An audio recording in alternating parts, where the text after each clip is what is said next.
Welcome back to Pixels and Pints. Tom's doing a little dance. Pete did a little head nod right there, so it's a little good way to intro, but only for the video side of it. So everybody go and subscribe to our YouTube channel if you're listening to it on audio, and everybody on the YouTube channel, go and subscribe on your favourite podcast platform, which I don't actually know what we're on these days, Pete.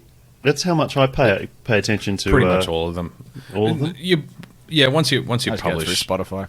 Yeah, once you publish to iTunes, Spotify, I think we're on Pandora. Alexa will play it for you. A bunch of other places. Whose Alexa just kicked in? Yeah, mine, because I said the word. I said the wake word. So we're pretty much everywhere that you download podcasts. Overcast. In fact, 60% of our listener base is sitting on Overcast. It's a bit cloudy, actually. Well, that perler of a one-liner was Tom. Hello. The brains behind the operation is Pete. Howdy. And I'm in a surprisingly good mood today, and I'm Dan. We're going to talk pop culture. We're going to have a look at some news. Not cover the big news story of today, which is Will Smith smacking the shit out of Chris Rock. We're going to destroy the Matrix Resurrections, which should be something about burying the Matrix rather than resurrecting it, because that's not what they fucking did. Tom's going to give us a quick breakdown of the gameplay improvements in Horizon Forbidden West. Yeah, you got it. Done. Yeah, okay, I got it. Going to let him flounder there. Nailed it. We're gonna have a look at the filmography of the wonderful director Edgar Wright. And drink some beers. And we're going to get drunk doing it. I've got all Aussie beers today. I don't know about you two. I've got all batch Sourfest beers today. Okay. I thought that was the thing. We had to keep it all Australian. Yeah, well, that's or New Zealand. It doesn't always play out that way. It's not always what's available, but yeah, okay. Well, not all of us live in fucking Marrickville, or close enough that you can get everything from Marrickville. Tom, everywhere delivers, Peter. Everywhere delivers. I meant to get some beers from the bottle on. So Tom and I caught up last night for a couple of bevies. I think you were busy, Dan, or at least you just ignored us on WhatsApp. I actually didn't. I didn't actually see that you were going out this weekend, but we're away all weekend anyway. So yeah, right. So we went out for a few beers, and we talked about the fact that my fridge was empty other than the Sourfest beers that Tom was very kind enough to supply me with. Oh, look, I'm even wearing last year's Sourfest shirt. Look at that. And Tom said, oh, well, there's a bottle attached to the Union, which is where we were drinking. Just grab some on the way out. Yeah, that was about 3:30, he said that. Yeah. We left... AM or PM? PM. That was 3:30 in the afternoon. Well, we started drinking at 3. I think Tom had to leave in a bit of a hurry at about 9:30, and it was about 8:30. Yeah. Oh, was it 8:30? Was it? And I was asked to leave as the premises was closing, and obviously the bottle had been well closed before that. So have no beer. You stayed for hours after me. No, it wasn't. It wasn't for hours. We were only there for about another half an hour, 45 minutes, and then they shut the pub. Anyway, so let's do some news. Do we want to do first round of beers first? Yes, let's. Seeing as we just talked about beers. I'll jump in because I'm ready.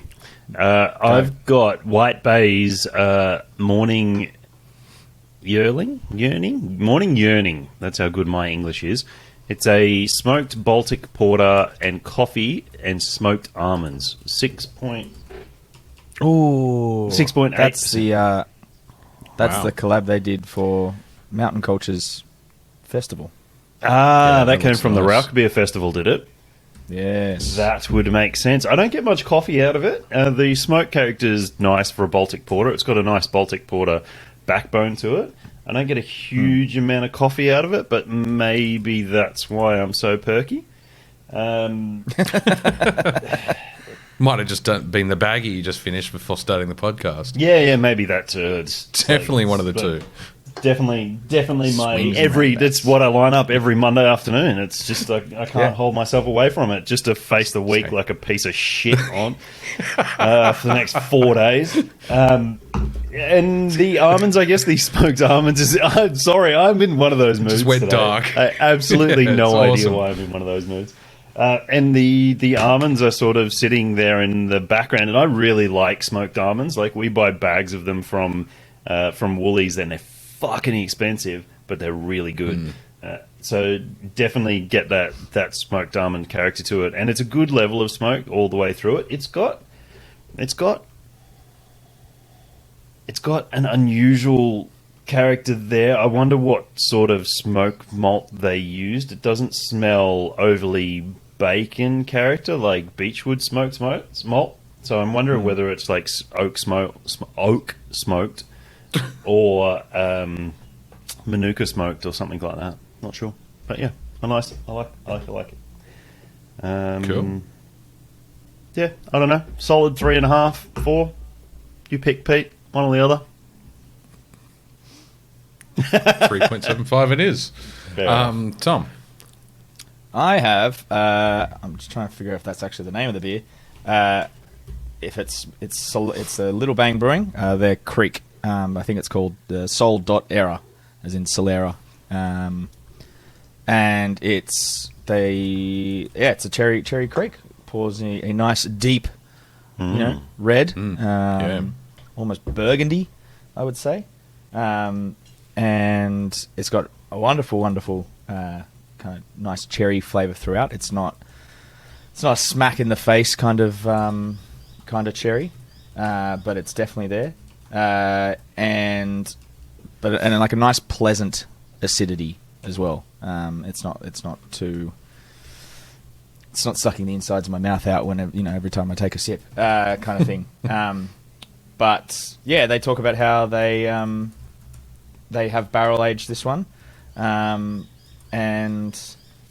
it's spent a year in the barrels on the cherries. They talk about spent a year on whole Ceravolo family orchards cherries, and yeah, it's despite spending a year on the cherries, you're not getting smashed by them. It's quite a pleasant cherry flavour, and I would give it a solid 4. But yeah, 5.8%. Cool. So a nice little starter. Can out's kind of it's a bit trippy, bit funky. Little Bang generally do some pretty interesting artwork on all their beers. Yeah, I would happily get this again. This is great. Cool. Gotta say, they must never be bored over there at Little Bang, the amount of fucking different shit they put out. And, like, wildly different, too. Like a creek. Like, that's... Not many people do that. And, like, a barrel-aged one, too. So, it's... Yeah. It's like, everything I've had from them has been wildly different styles. It hasn't been just another pale ale, a Australian pale ale, a New Zealand pale ale, an English pale ale, an American pale ale. Like, it's very different. Yeah, solid. A lot of pale ale. Well, I guess that only popped to mind when there was a pale ale pack released a few years ago by one of the larger breweries around. So that's just what popped into my head more than anything else. Fair enough. What are you drinking, Peter? I am drinking small batch.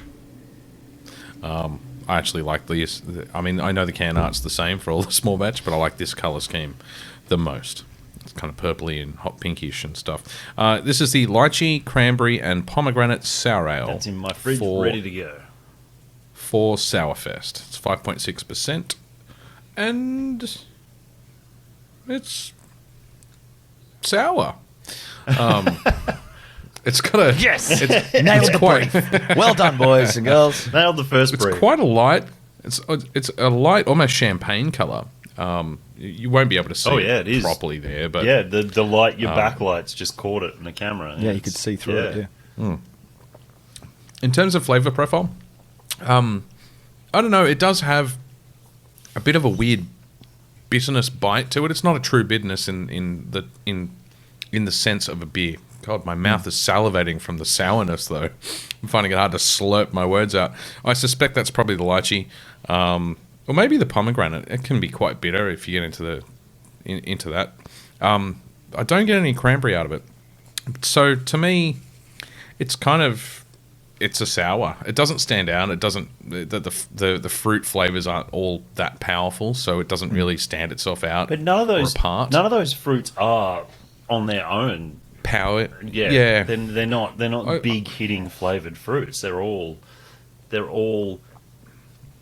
combination fruits, I guess, if you were to put them with things. So a combination of those sort of things, that's what I guess that's kind of what I'm expecting when I crack one open, is that background palate. So we've used cranberries in one of our sours, and like we put fucking buttloads of cranberries in, and you only just get a cranberry flavor out of it. Like there's almost as much cranberry as there is fucking they're beer. quite subtle flavors. Yeah.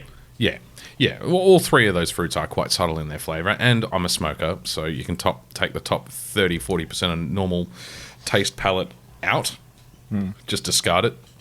So I don't get a lot of subtleties out of beer sometimes. But you know, it's a well-made sour. It's making me salivate, which is a good sign.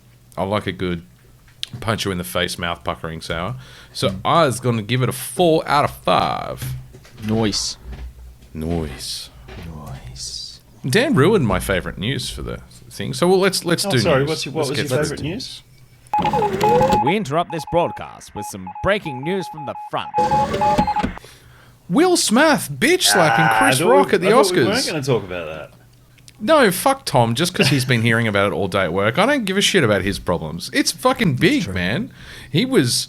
And, you know, the thing I don't... So, you know, we'll play it for the video episode on YouTube while we're talking to it. But, like, Chris Rock makes a joke at Jada Pinkett Smith's expense. Because I don't know why she's bald at the moment. I presume got alopecia. Right. That's probably why Will Smith got his back up. Because she's not well. I don't think so. I don't think that's what got his back up. Because Chris Rock makes a joke and says, "I can't wait to see G.I. Jane 2." Because obviously, the original G.I. Jane had a shaved head. It cut to Will Smith. Will Smith was laughing. He was smiling and laughing at the joke. And Jada's face was his laugh was stone. His laugh was like "I'm gonna fucking punch you in the face. You're a piece of shit." Well, I don't know. The way that I read it, or the way that I read his facial expression, he was laughing along. Jada's face was like stone cold fucking anger, and all I did assume when I was watching it is that they made eye contact off camera, and Jada gave Will a look of death, like, are you going to defend my honor or not? Because the next thing he walks up on stage, he bitch slaps him, and walks back and sits down. And him yelling in the middle of the Oscars in front of everybody. Like, everyone thought it was staged and a bit of a joke. And it's like, take my wife's name out of your fucking mouth. And he yelled it. So it's not something I expected to see at the Oscars. People make jokes all the time at others' expenses and those things. Between that and the Emmys with, what's his name? Ricky Gervais, just fucking torturing and roasting the shit out of everybody. It's just not what I expected to get a slap. I'll defend comics and their bad taste jokes as far as you can go. I watched that latest Jimmy Carr special, and I thought it was fucking hilarious. And it was, yeah. And so I will defend comics and their choices, but when someone's unwell and it's like completely out of school here. I don't know how close those families are. The Rocks and the Smiths, and you don't know what someone's life is like when they're unwell. There might be more background conditions, all that sort of stuff. And Will Smith might have just had a shit fucking day. But I tell you what, it's the first time I've ever seen Chris Rock forget a line and just completely lose all composure. Because he went to continue after the slap, and then just bailed on it. Yeah. It just knocked him for 6. Like, it really fucking surprised him. Yeah. It was a big hit. It was a big dating game kiss. Like, I just cop that. Fuck, I shouldn't have done that. Yeah. I squished my hand between 2 kegs today, so that really hurt. Ooh. Ouch. Why'd you do that, man? Because I'm a dumb... Thank you. You're an asshole. I guess that's fair play. Yeah, you ask a silly question, you get a silly answer. Just quickly talking about Academy Awards. So the Oscars, June killed it today. So they picked up 5 Academy Awards. Best Music, for original score from Hans Zimmer, best visual effects, best production design, best film editing, and best cinematography. and Return of the King is still laughing Zimmerman. from its 11. Yeah. So fuck yeah. Oh yeah, I wasn't trying to compare it to history. I'm just saying, like this year they absolutely like Dune smashed And it. so they should. And I think How many awards are there? I wonder. I've never paid attention. Don't you make us look ill prepared when you ask questions that we all We are ill prepared. furiously try and Google to get an answer. You're both doing it at a time. It's a race. It's a race! No, you can go. It should also be pointed out that after 30 minutes after he cracked Chris Rock across the face, Will Smith did win Best Actor Which too. they're considering asking him to give it back. Yeah. There's 24 Oscars each year, Right. and they picked up 5, so that's a pretty big number. Spider-Man was only up for, I think, best visual effects and got pushed out. So Spider-Man got nothing, which after seeing the movie, And what else should it have got? yeah, none. Best It's just Best one. it's better than Endgame. What a bad stand by call it. that was. Yeah, I'd stand by that. You're wrong. And I on stand that by topic. that you're wrong. So fuck yeah. Fuck yeah. Jeez, I'll tell you what, the other two, Spider-Man, actually it wasn't both of them, it was... who's the first Tobey Spider-Man? Maguire. I never remember his... Thank you. Toby has not aged well. He just hollowed eyes, sunken cheeks, Yeah, just how old does is he? He's not look probably healthy. older than us. It's like, it's one of those things. Moving I on. reckon he's in his mid 50s. 50s? No, Really? he's not in his 50s. No. Fuck. No. He would have been when first Spider-Man Alright. came out in 2000, and he So would have been like at least mid 20s in there. Yeah, okay. if not Yeah, you older. could be right. You could be close to it. It's all right. We don't need to guess. We've got Chrisopedia right in front of me. Just give me a sec. Wikipedia? He's 46. never mind. I win. 46. You said mid 50s. Okay. I don't know. You're only You beat everyone else to disprove your you're own only point. 10 years off. I never said it was a point. I took a stab in the dark. The only other piece of news that I saw that was interesting might actually encourage me to install Steam again. Speaking of Steam, if you've got yours on in the background, Dan, can you turn it off? Because I've noticed your upload tonight's shit. Actually, I've got everything open. Steam is releasing... close PornTube too, because that sucks a bit of bandwidth. Good old games. Steam. And yeah, that looks like about it. Yep. Steam is releasing 3 Dungeons and Dragons Forgotten Realms archive packs. So they're real old school games, and I got a little bit of a semi because I recognised most of the games, played through most of them, but they've all been updated to run on modern PC technology. So the first archives all 3 parts of the Eye of the Beholder trilogy, which is kind of a dungeon, one of the first dungeon hacks after Dungeon Master. Can you run through what type of games they are? Because I read this in the news but didn't read past the first line because I thought you'd go into it. Sure. So Eye of the Beholder is a game from the 90s? Yeah, 91. Amiga MS-DOS. It's a first-person, turn-by-turn dungeon crawler. So very similar to the original Dungeon Master, if you ever played that. You know, forward, back, left, right on the keyboard. Yep.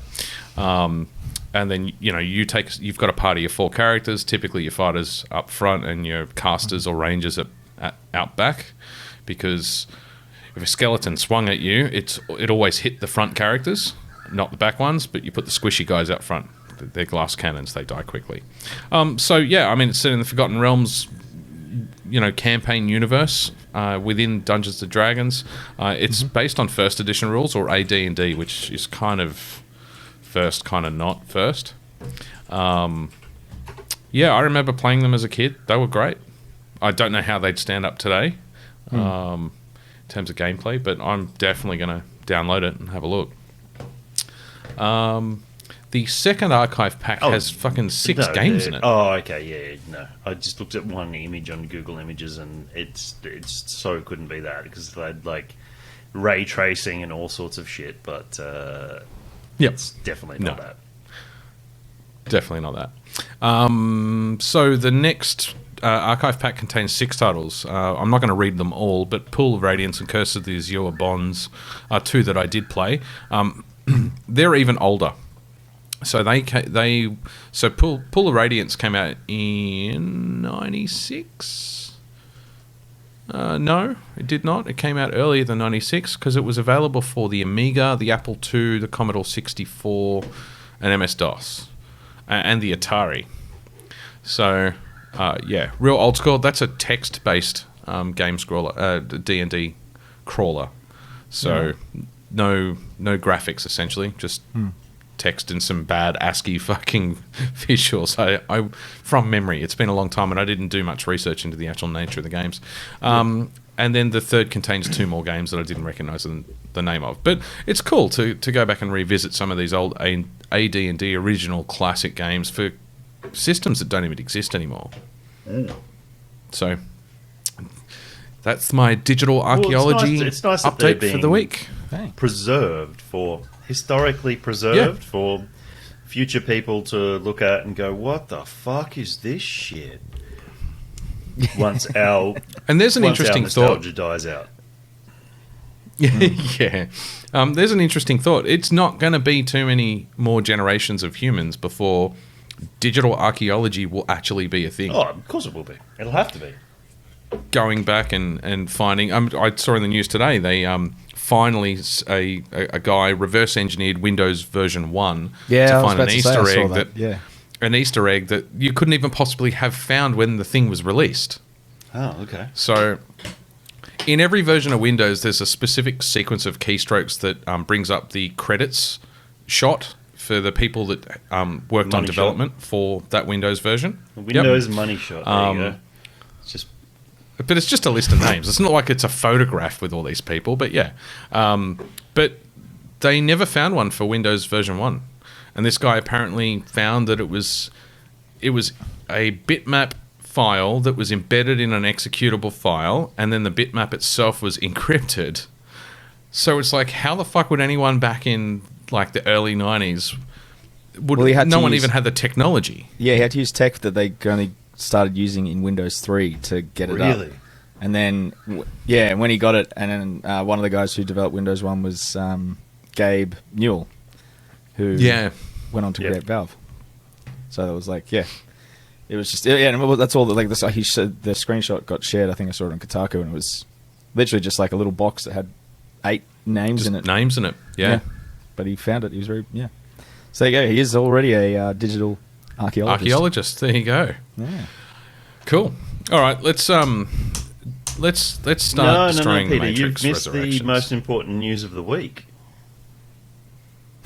How could you have missed the most important news of the week? You're looking there like what the fuck are you talking about? What the fuck? You know what I'm talking about, Thomas? The Witcher 4. You got circumcised by a Wolverine in the wild? The Witcher 4. You can add to the run sheet. Yeah, I know. Yeah. Yes. You can open the run sheet. You can open the run sheet earlier than when we start recording, fucker. I literally cannot. Oh, there's an edit button. That's why I can't do it. It's probably an open in Word button too, buddy. John Wick 4 was announced. I didn't see Witcher 4 announced. Tom put it in the chat. Yeah, I sent the... Oh, did he? They just dropped the like image. They haven't really said anything. It's in. But right. It sent Dan into a fervor. Into an early morning fervor. And I... Is that why you're in a good mood, Dan? And that's why I got the animal right too. Just out of pure luck, I looked at the nose section when you posted it, Tom, because it's the medallion embedded in snow, Pete. If you haven't seen it. Oh, I did see this chat. I just didn't connect the dots that it was an official announcement. Yeah, so I looked at the nose part and sort of zoomed in on it, and it had whiskers engraved in the cat-like nose. And it was the ears that gave it away. It was the ears and the long sort of beard part at the front, and I've just gone, that looks like a fucking lynx. And so I went and pulled up a picture of a lynx, and I'm like, yeah, it does look like a fucking lynx. And now CD Projekt Red has said, yes, it's the School of the Lynx. So that is all we know so far. They're not Dan, video game detective and real life archaeologist. And knows what a fucking real life animal looks like. Yay, me. I don't know. There's something about lynx. Have you ever heard the fucking weird noise that they make? Yeah, Not for at least a couple of months, man. mate. They've hunted them to extinction in my backyard. You did like one day Google lynx cry, and it's a weird sound that these cats make. So, but they're beautiful animals, and they haven't announced they haven't announced anything. Like School of the Lynx, it's in the snow, so and then they've just shown it's going to be after the time of the wild hunt, which is why it's in the snow and the great blizzard, the big whites come, the Ragnarok of the Witcher world is there. I imagine that's what I gathered from the snow. They haven't announced whether it's going to be Ciri, but I reckon it's probably not going to be Ciri, but Ciri might play a big part in the story again. I think she's way too OP to be... what the hell was that? Is That's that a lynx. Oh, is that... You've got that open in the background. That's a lynx. I turned my speakers on just for that moment, mate. That look of confusion. Now you've thrown me off my course of thinking. Good. I reckon Ciri's way too OP to have her as a player, and you got that from the missions that you played with her in The Witcher 3. They were made for run through levels where you just were way too powerful to and annihilated everybody that was there. So I don't. Because she's got Witcher training, but she's Elder blood. Elder blood. And she's got mystical powers. So there's also take the best bits of every other kind of character. There's a lot of talk, people saying that they would love for CD Projekt Red to let you create your own Witcher character, which would be cool. But I think I would probably rather a really well scripted, well made, well thought out character rather than people. Because otherwise, you're only going to meet generic characters for which you've already got no established history. And you end up as a voiceless character, even if it is voice acted. It never really connects. Same that sort of stuff, or it doesn't deliver. And I mean, don't get me wrong; they've done a fantastic job with V in Cyberpunk, but it still is a player-created visual character. But that character is still fully scripted. He or she has a name. She's referred to as V, and remembered as a character, and you can play it out along a certain personality type. So it is a scripted person. But I mean, we fell in love with Geralt because Geralt was Geralt, and it was written. It was written the way it was written. So I really hope they stick to that formula. Wouldn't have made much sense having Geralt's voice acted parts playing out of like a very small, diminutive, red, like ginger nut fucking child, for example. So if it does give you the ability to pick your own graphics for your character, having pre-recorded voice lines of just dark, like low, throaty grunts just wouldn't make sense for a lot of characters. So, I mean, obviously they do two genders, don't get me wrong, but I mean, in terms of even the guys, there's a lot of scope for creating strange combinations of characters for visuals for each of the genders. Yeah, so. And I mean, it would be super. And like I said last time we recorded, playing V in Cyberpunk as the female character is badass, and I'm still so enjoying the shit that she throws out there because I just think it's much better voice acted, delivered. So I'd love to see a female Witcher. Traditionally, towards the books, all the witches are males, but they did start to lean into that a little bit within the TV series, with Ciri almost taking the Trial of Grasses. So it would be excellent if the School of the Lynx was set in, I guess, the near future after the Wild Hunt, where maybe Ciri sets up a female school and trains some witches up through there, and that would be cool. I'd be really, really into that. It would like rather than giving you the ability to customize your visuals, it would actually make more sense for them to define 5 or 6 schools and then have you pick which school your main character is going to belong to throughout the rest of the series. Although it probably still has pretty heavy influence on your interaction with the world, I suppose. So that it does. The few that you see there, I mean, they all have their own armor. I mean, they broke that a little bit in Witcher 3 with Geralt being able to get all the armor from the 4 schools that they had written for. But that lent into your play style as well. However you wanted to play, whether you wanted to play the big heavy bear school or the quick, fast, lightly armored cat school. That side of it. So, but I mean, Letho from School of the Serpent, he in The Witcher 2, he's of a much different mentality than the witches from the School of the Wolf. So, it's well, that's what I mean. So, if you pick your own school, it should change that character's interaction with the world and the way the world interacts with you. So it's but you want to like, they're definitely not going to do that because they're going to lean into this School of the Lynx, like that side of it. So but that would be super hard because they'd have to have, rather than male and female dialogue, they'd have to have dialogue for the opinions of male school the cat, the female school the cat, the male school the bear. So it's the thousands and thousands of lines of dialogue. So, well, I mean, they probably already have thousands of lines of dialogue, but yeah, even more now. So, anyway, I'm excited, and we know fuck all. So, yeah. Plus, I mean, look, you can always get a really talented voice actor, and they can do 4 different voices. It's just time. When you look at, I was looking at Ashley Birch's profile today, who voice acts Aloy, but also Tiny Tina. Same actor. And a shit ton of other stuff. So it's amazing. I always find it interesting to see, particularly cartoon characters, video game characters with very specific voices. It's always interesting to watch that content for 50 to 70 hours and then suddenly see a YouTube video where that voice is coming out of a human's face, and it just takes the brain a couple of seconds to kind of connect the two, because it's like, she doesn't look like Aloy.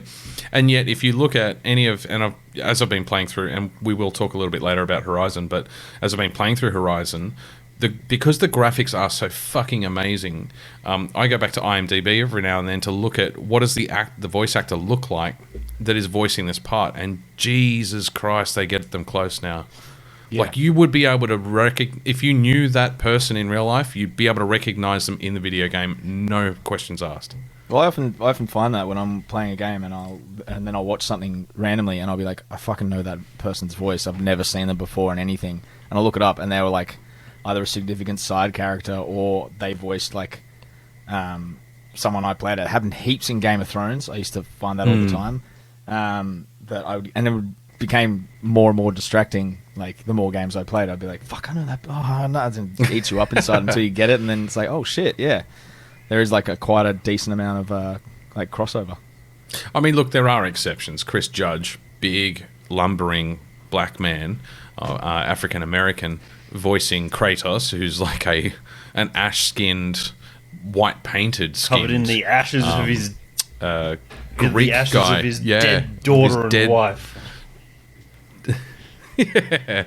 So obviously it's not always a direct correlation. You can't see any Chris Judge in the way that they've animated him, but still, it's you funny, can in a lot of stuff. Obviously not in the not in the character representation, because the character was around long before Christopher Judge was voice acting, but definitely in the mocap, like, there was, in the way he moves. Oh yeah, the expressions, the micro expressions. There was one section when Atreus has just found out they're gods, and Kratos is talking to him, and he's pulling the boat back to the water. And if you look at that side by side with their mocap and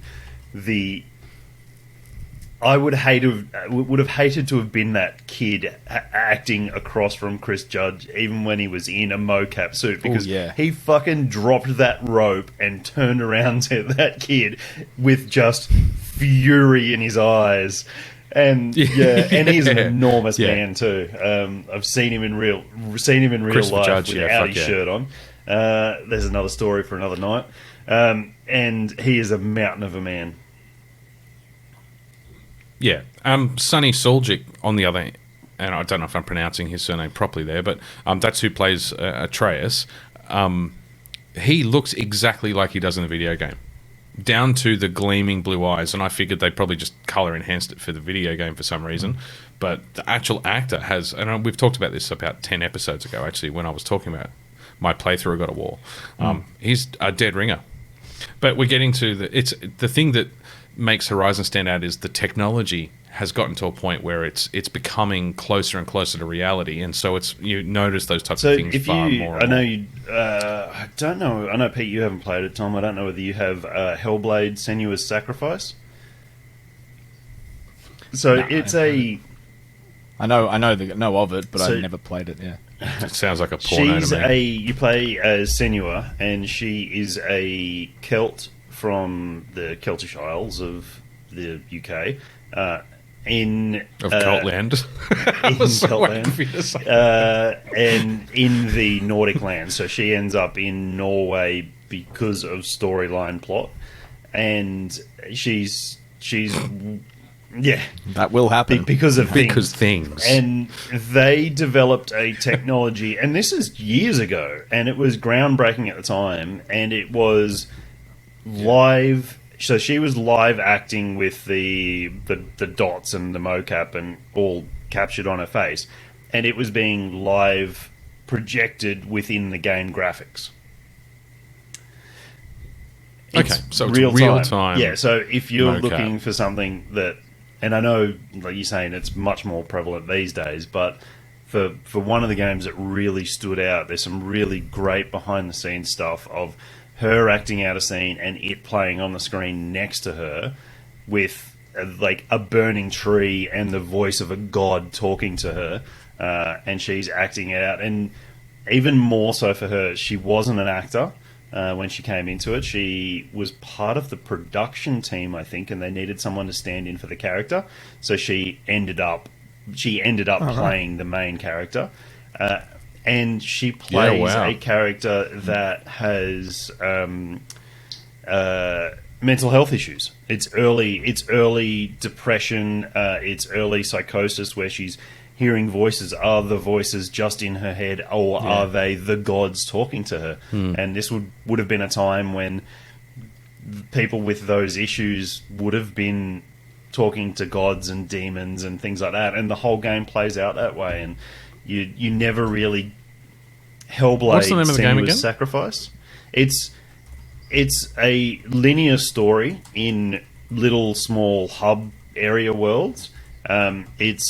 They really focused on that technology and really leant into the mental health aspect of it, rather than being a big open world, large scale thing.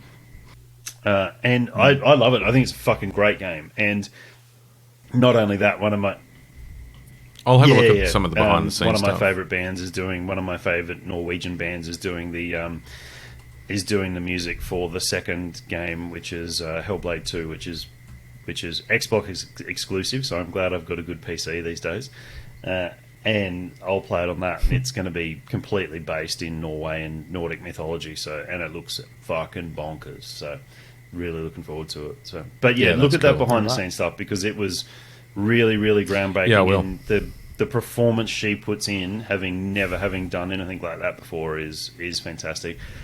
And you'd be graphics just on the 2-second silent playthroughs you get on YouTube for the graphics look better than Avatar. So definitely going to watch some. Yeah, definitely. Sorry, just try and just get as many fucking rib punches as I can into that fucking game. Tom wasn't around that when movie, we watched that horrible Avatar trailer. So for the best. I didn't do my on how fuck off Avatar. Like, that's shit. Fuck it. And I didn't do my rant over the movie studio for the podcast, but that's all right. I'll save that for another time, or just not bother. Do you want to start talking about Matrix Resurrections while I go feed the cats? So they're at my feet at the moment. Yeah. Get another beer. Well, Tom hasn't seen it, so I'm not going to miss you hating on it. No, I mean, I it's can't. fine. We can't. I can't hate on it too much with you because you can't bounce back telling me how much shit it was. Okay. I can pretend. I'm a very good actor. I see what you're saying. No, Do you want me to get the beer Go grab after? your beer. No, well, okay. I'll be back. It was horrible, Tom. It was the Think of this more not of bouncing off ideas. Think of this more as a therapy session. I was for you. enormously disappointed. There was, I mean, we'd spoken about here that I didn't want any more spoilers. I just wanted to let it play out, and It was a good 3-4 months before it came out. Yeah. You're like, that's it, no more. Like we had radio silence in the chat when anything new came out. Like we didn't post anything. And we didn't I talk about it. enormously appreciate that. And it got closer and closer to the time, and there was just little niggling things that started to play on me that made me go, I'm not sure. There was just, and it wasn't. I didn't watch any more trailers. The last few trailers that came out, I didn't see. Still haven't seen them. I might go back and watch them now to see if there was any big red flags in it. I watched that first trailer quite a few times because I really liked Jefferson Airplane and the White Rabbit version that they made for that. I thought it was really modernized, really appropriate, and I was really looking forward to the continuation of Neo's story, which this definitely is the continuation of Neo's story. It's definitely the continuation of Trinity's story, and that's and it's and there's a big spoiler here. I hope you don't care. Do you care? Shall I just go? Okay, let's spoil away. Nope. Niobe is in it. So talking about Jada Pinkett. Jada Pinkett is in it again. She is in some fairly passable old lady makeup, but they've like she's a fit 40-something-year-old lady, and they're getting her to shuffle around the set like she's some old grandmother woman, and it blatantly stands out. Like she actually looks like a young woman trying to act like an old woman, and she doesn't. And she's a young woman trying to put on an old woman's voice. It's like that shakiness in the voice, and it's a bit like what's his name in Prometheus, the Aussie Guy Pearce when he's playing the old guy, Waylon in Prometheus. He's a young guy in old guy makeup. You know what? Just get a fucking old guy to play the old guy. Like there's enough of them, and it's like they could have easily just gotten an older actor and said, this is Niobe. And everybody would have gone, yep, she got old. And she changed. Like, they didn't have to dress up Jada Pinkett. And even, don't get me wrong, I love her. I think she's great. And I thought she was fantastic in the game and the second two Matrix movies. But it just didn't work. And that was just a tiny thing. That was a tiny thing in it. The treatment of Morpheus in it was horrible and such a disservice to Lawrence Fishburne. Just completely disregarded everything he bought, and he was the heart and soul of the first three movies, and they didn't bring him back. It's like, and then he gets you know what, I can't even remember what they said actually happened to the first Morpheus. And I know in the Matrix Online, he continued the fight and died at some stage. I don't know whether that's canon, whether it's not canon, but I seriously cannot remember what they said happened to him in the movie. It was so much of a throwaway line that it didn't even resonate. The only new character that I can remember their name of was Bugs. So she's the short, I want to say she's American Asian actor. She was good.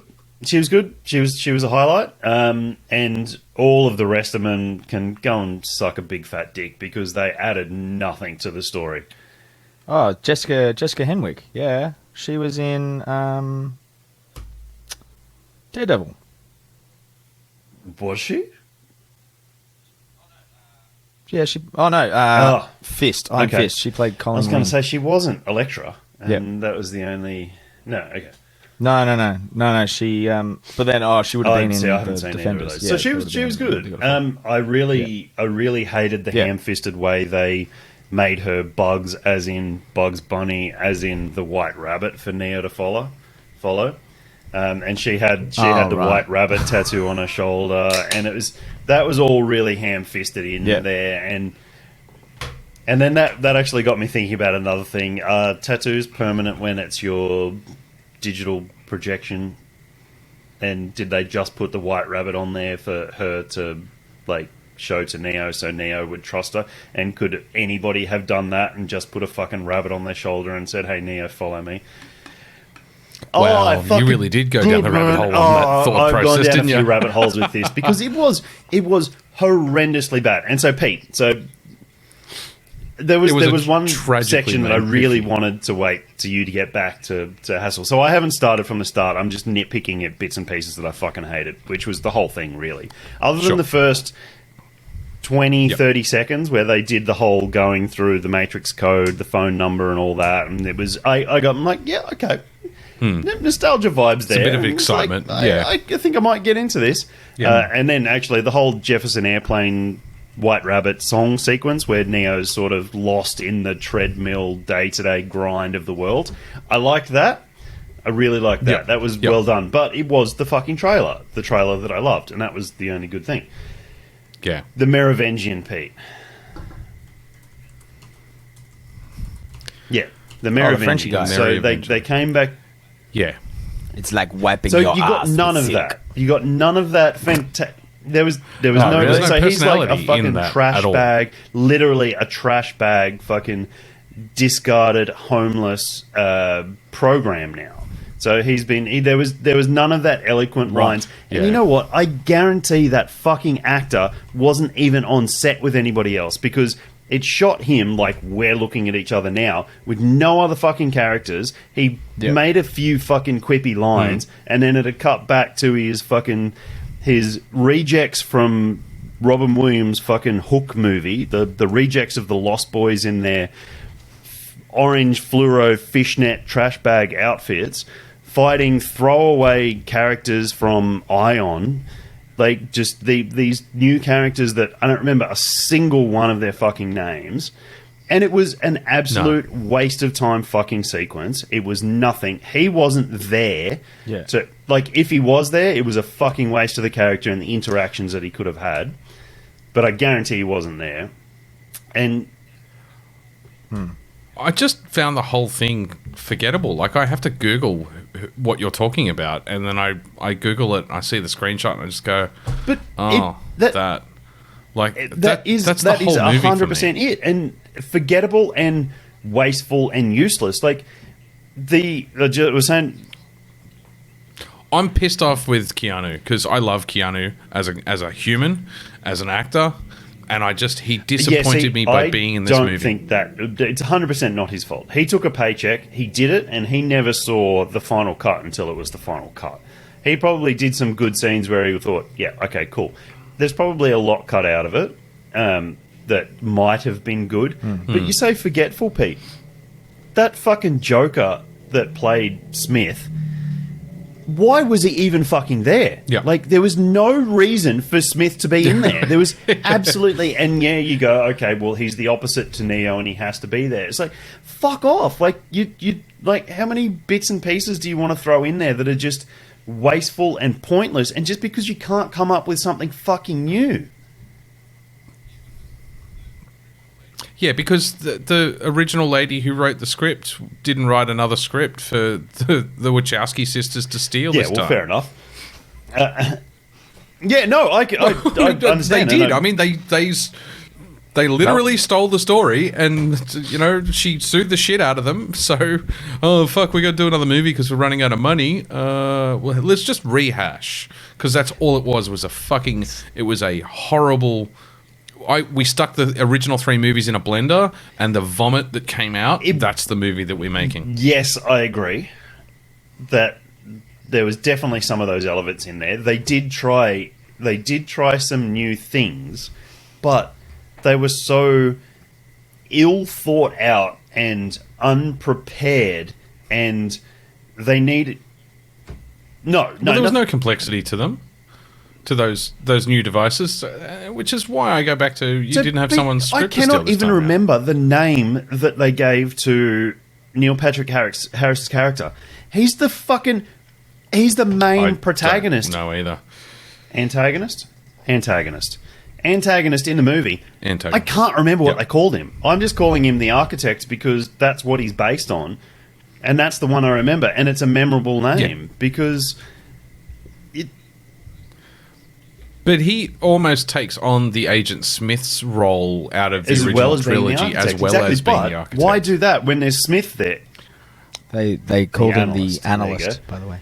Yeah. The only good thing, the only little bit that was in there that I've gone, yeah, okay, you know what? I like that. It was the little girl from the train station in Revolutions turns out to be the replacement of the Oracle. She's not the Oracle, but she's kind of guiding the hand there to help Neo continue down the path to remember who Neo is. Yeah. And I'm like, yeah, you know what? I like that. I like that she is a program in there like the Oracle was, working to help Neo fulfill, well, in the end, Neo and Trinity fulfill their oneness, their two-ness, their dichotomy, is that the right word?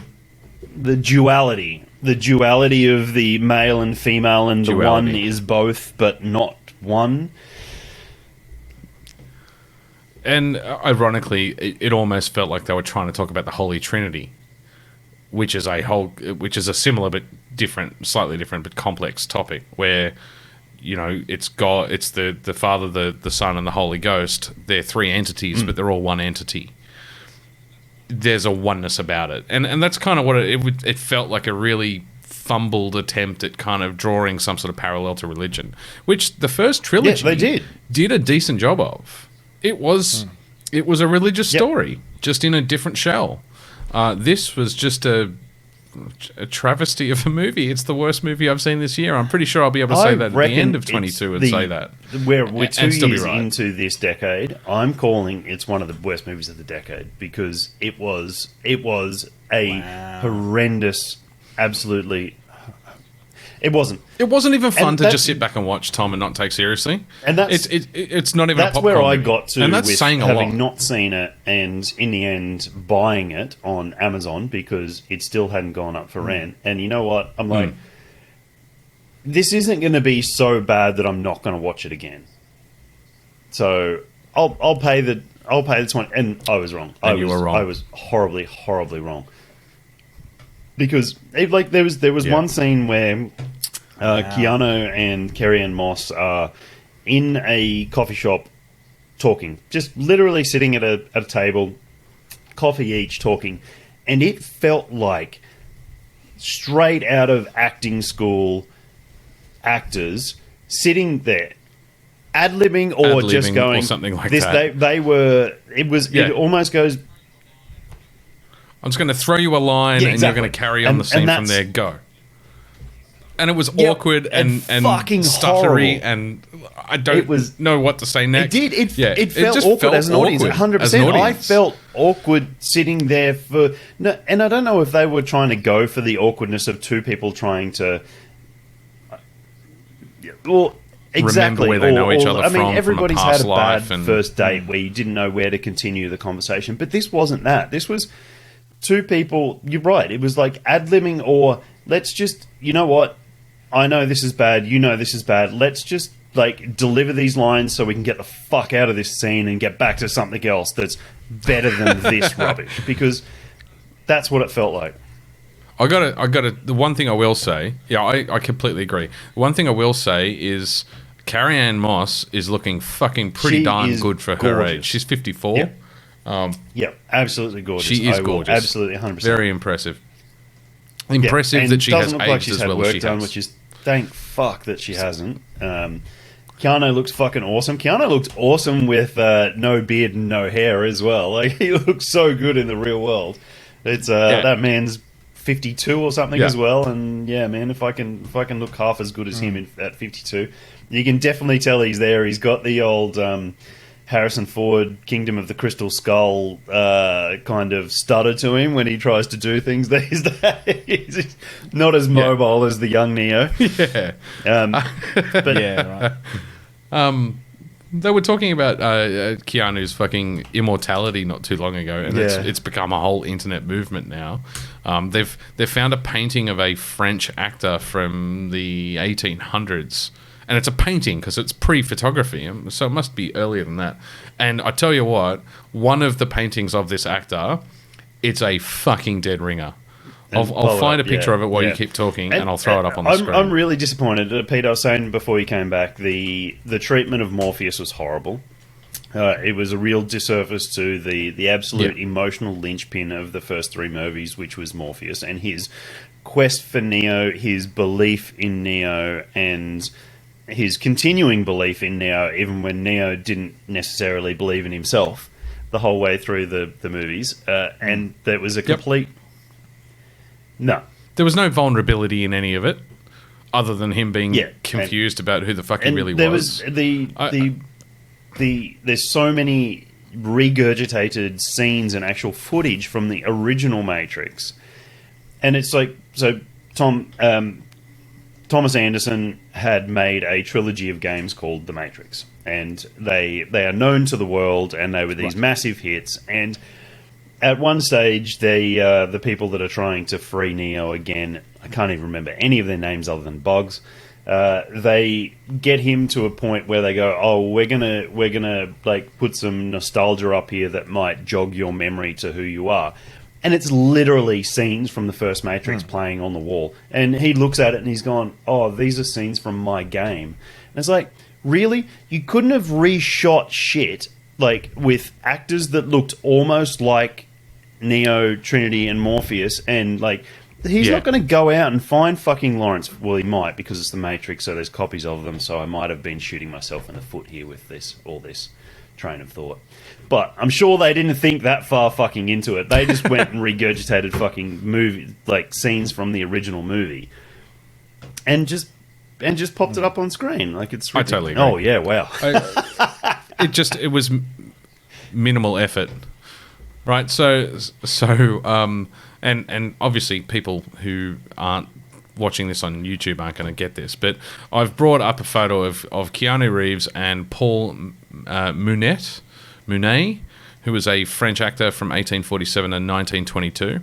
That's on the right, and on the left is a painting of Charlemagne from 748 to 814 AD. And okay, the Charlemagne's a bit of a long stretch. Yes, he has the same nose, eyes, but that's kind of where the resemblance stops. Well, he doesn't have the epicanthic fold that Keanu does, because he is half Hawaiian, half something else. There's some he was like born in Polynesian like or some sort of Asian. I can't remember exactly. Somewhere obscure like I that. don't remember. But the guy on the right, Paul Monet, fucking does look a hell of a lot like It's him. pretty close. Yeah, so I mean, Anyway. it was just a train wreck of a mash together of let's just throw every piece of excrement at the wall and something's going to stick, and that's exactly what it was. See what it was leaves a a stain. shit smeared wall of crap. Like, it's just there was Beirut. There you go. He was Lebanon. born in Beirut. In Lebanon. There was minuscule seconds of good filmmaking in there, but that was about it. It was the fight scenes weren't good. There was no tension to the fight scenes. They were rubbish. They were throwaway characters. It was a throwaway storyline. Everything. It was like they tried to redo the Agent Smith virus copy within the Matrix with a thing called the fucking Swarm, which was dumb and pathetic, and it just did not work. It was a really fumbled attempt to modernize the terminology because we are now used to different words we than were we used were to back when computer the Matrix was viruses out. and all that. Yeah. And these days, if you've seen a fireworks display in the last few years, you've seen swarms of drones doing light shows now. So, the world has moved on in terms of technology. 99 since it came when out. was the Matrix? The 90s?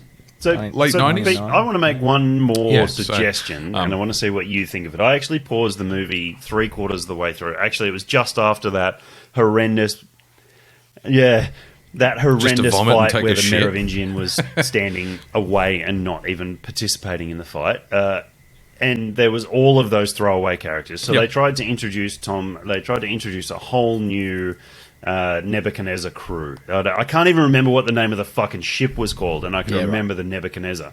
Like, it's fucking ridiculous that I can remember that. Yeah, neither do I. And like they tried to introduce this crew that was going to be the replacement for this. That was going to, and I can't even remember if any of them fucking died or survived. That's how much I don't remember these characters. And that's exactly it. remember it. So Don't really care I either, paused it to after be this and said to honest. Louise, what they should have done, and I couldn't write a movie, but I'm sure as hell could write a better fucking Matrix movie than this piece of crap. Yeah, exactly. But we're awesome armchair If they critics. You've got to had give just it to us. had Neo and Bugs and the program that was now Morpheus and the operator, and forgotten all of the rest of those fucking throwaway dickheads, if they had just had those 4 characters, was that 4? Neo, Bugs, Operator, and Morpheus, yep. If they had just had those 4 characters do the whole movie, there would have been more emotion and time to focus on the new characters of the new Morpheus and Bugs. We know Neo. The Operator got a bit of a look in, and his new hologram thing was ridiculous and didn't really make any sense. But if they'd had a limited crew and just had them take off from Ion or Io, I can't even remember what the name of the fucking city was. It was one of them. If I they'd don't had remember those either. 4 go off on the suicide mission to rescue Trinity, then it would have been more focused and you would have been more engaged if they'd thrown a few different enemies at them to fight in the Matrix and Neo had to help the others fight. But you straight away get Neo split off fighting this dickhead Smith who makes no fucking sense to be there anyway, and he just pops up. Like, there's no explanation as to why he just keeps turning up. And it would have been more focused, and you could have had a more heartfelt story. Like, by the end of the original Matrix, you end up with Morpheus, Tank, Trinity, and Neo. You end up with the 4 characters. So focus on 4 characters again. You did, and you cared whether And they you were going to gave go. a shit about them. Tank lost his brother. Switch and APAC died. And fucking Cypher turned. Like, you cared about what happened to each of these characters, even though Switch and APAC didn't get much time. They were cool characters. And for anyone thinking that it's unfair to compare a trilogy of 3 movies to a single movie, all of the stuff you're talking about happened in the first movie, the original Matrix. Yeah. You'd already established a baseline relationship with the main characters that continued, and to be honest, some of them didn't get much screen time in the subsequent 2 movies anyway. Actually, none of them did, because So this was just 3 of them died. a Tank got rewritten because he wanted more money and they didn't want to give him more money, so they brought the other operator in. And that's it. So you actually only had 3 characters from the original, well, 4 if you count Smith. You only had 3 of the humans from the original movie carry over to the second 2 movies. And then you developed the relationship with the other characters as you went through, like Niobe and I forget the general's name, but the kid. Yeah. It was Io was the name of the city, by the way. And the reason why you can't remember the name of the ship is because it's practically unpronounceable. The Mnemosine, but it starts with an M, as in mnemonic. So that's probably why you can't remember it, because, it doesn't make much sense. Roll off the tongue like the Nebuchadnezzar. The Mnemosine. It sounds like a zygote. It is the... Anyway. I was going to go to a dark place. It was just a tragically bad movie all round. It just didn't even tell a story. I mean, nobody just sat back and just said, right, it's a 3-act play like every fucking movie. We've got a beginning, a middle, and an end. We've got a climax at the start of the end and the anticlimax. So build tension through it. Like, why? It's a Hollywood fucking movie. Why did no one sit down and say, this script needs to be thrown in the bin? Yeah. You know why? Because it's fucking Warner Brothers to read this stuff. Is why. And they release so much fucking rubbish. It's not funny. Yeah. So it's true. It's true. One thing that there was absolutely no reason to change, and they changed it far for the worst. The fucking pills, the red and the blue pills. They were like glossy fucking designer drug pills, and in the original movie, they were like Panadol gel capsules. A proper. They looked like these were like literally, tablets. Tom. They were fucking like glitter pills. The red They reminded me of those old toy capsules you used to put 20 cents in the machine and it shat out the like the why pop capsule change with that? the toy Why inside. change that? You're giving this like you want it to make it look like the analyst was giving Neo the blue pills as his psychosis drugs, and they look like fucking glitter pills. They look like glittery. They look like my young niece and nephews got their fucking glitter wands out, and they're like this big, and they're shiny blue glittery things that you get from the fucking Easter show. Like they don't look like an antipsychotic pill. They look like a fucking party drug, like a designer party drug that you would see in like.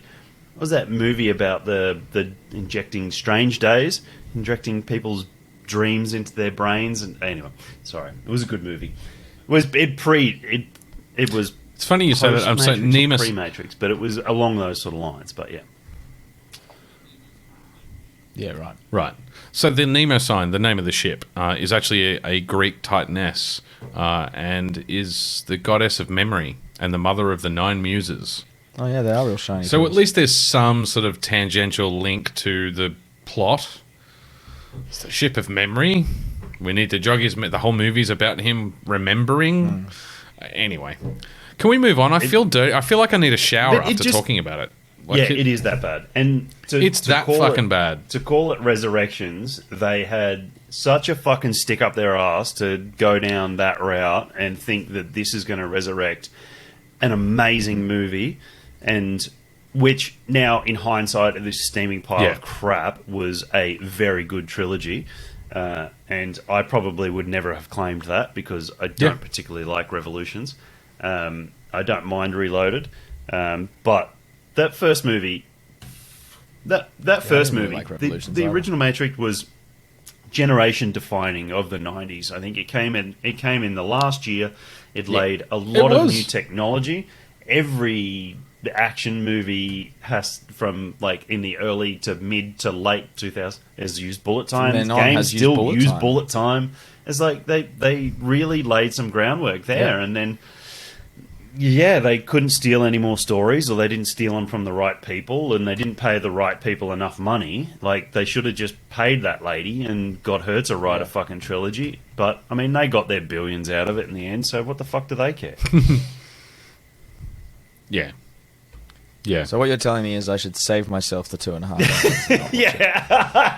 I think you should watch it just to share in our pain. When it goes on to one of the when it goes free on Netflix, watch it then, because definitely don't pay for it because I really don't pay want for to it. write a strongly worded letter to Warner Brothers saying I'm a big supporter of you fucking. You need to like refund me my $25 because that was fucking horrible. I did. I blame only Lana one and of them Lily. that made this one, Pete. I did just look up the. it was just Lana. Yeah, it was just Lana. Oh, really? It was just Lana. Oh, okay. So I just looked up. Obviously, I was looking at some of the photos of on IMDb and saw how shiny those pills do look. But then I came down and the top review is a 6 out of 10, and it just starts with The Matrix should have stayed a trilogy. I was like, that pretty much just sums up what the boys just said. But it had so much potential Totally. to be All right. something more. I mean, yeah. It's a look. We're all like you and I are both very disappointed. That's what it was, a bitter disappointment. We didn't want to invest any excitement into the movie because we suspected that it was going to be one of those fucking shit reboots. But then it was hard not to get a little bit excited with the opening sequence. And it's like, okay, please be good. And then just to have it exceed all expectations for being fucking shit. It's just...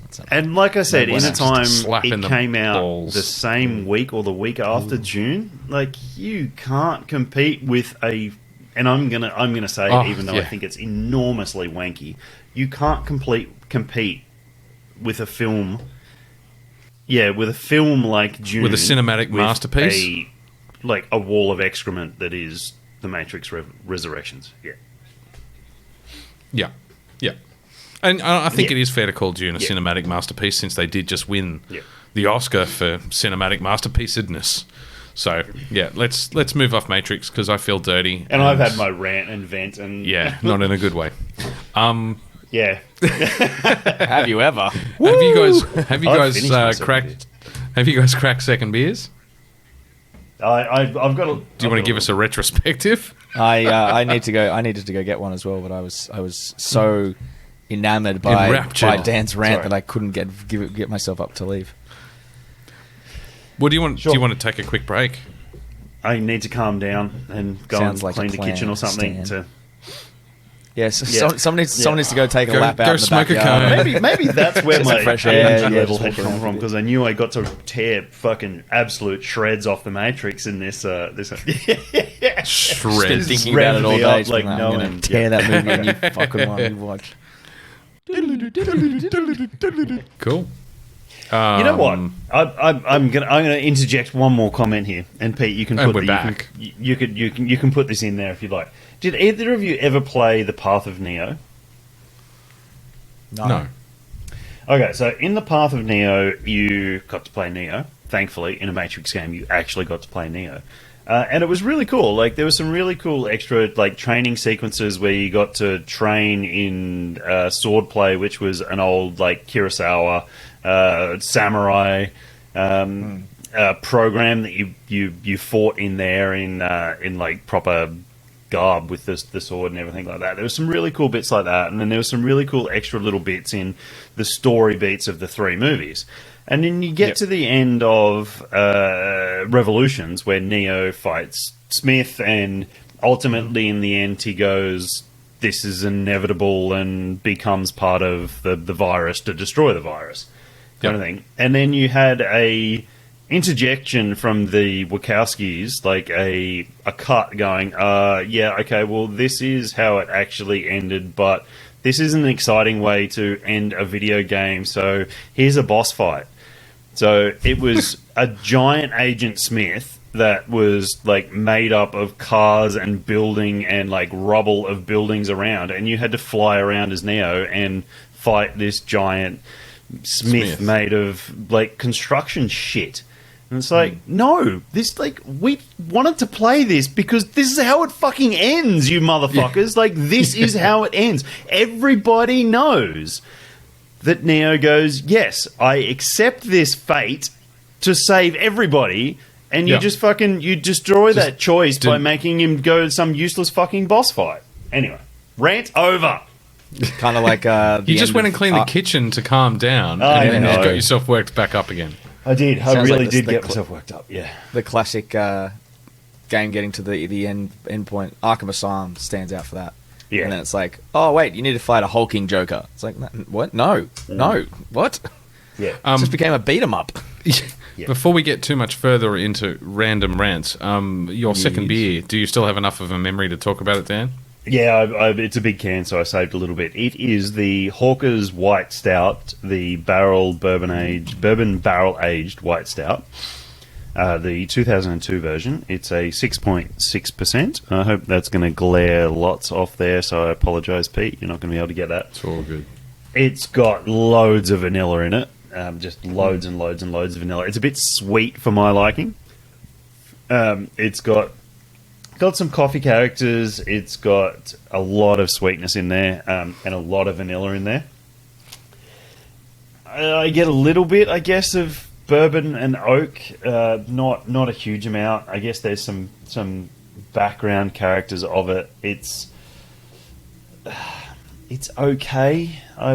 It's definitely not my favourite, and I'm definitely not going to finish that can just because of the overall vanilla aspect of it and the sweetness of it. So it's a 2022 version, yeah? Yeah. That's what you were saying? Yeah. Yeah. And there's a lot of writing on the side of the can, but I cannot read it. It's a silver on a white label. I can't read it in this light, sorry. Yeah.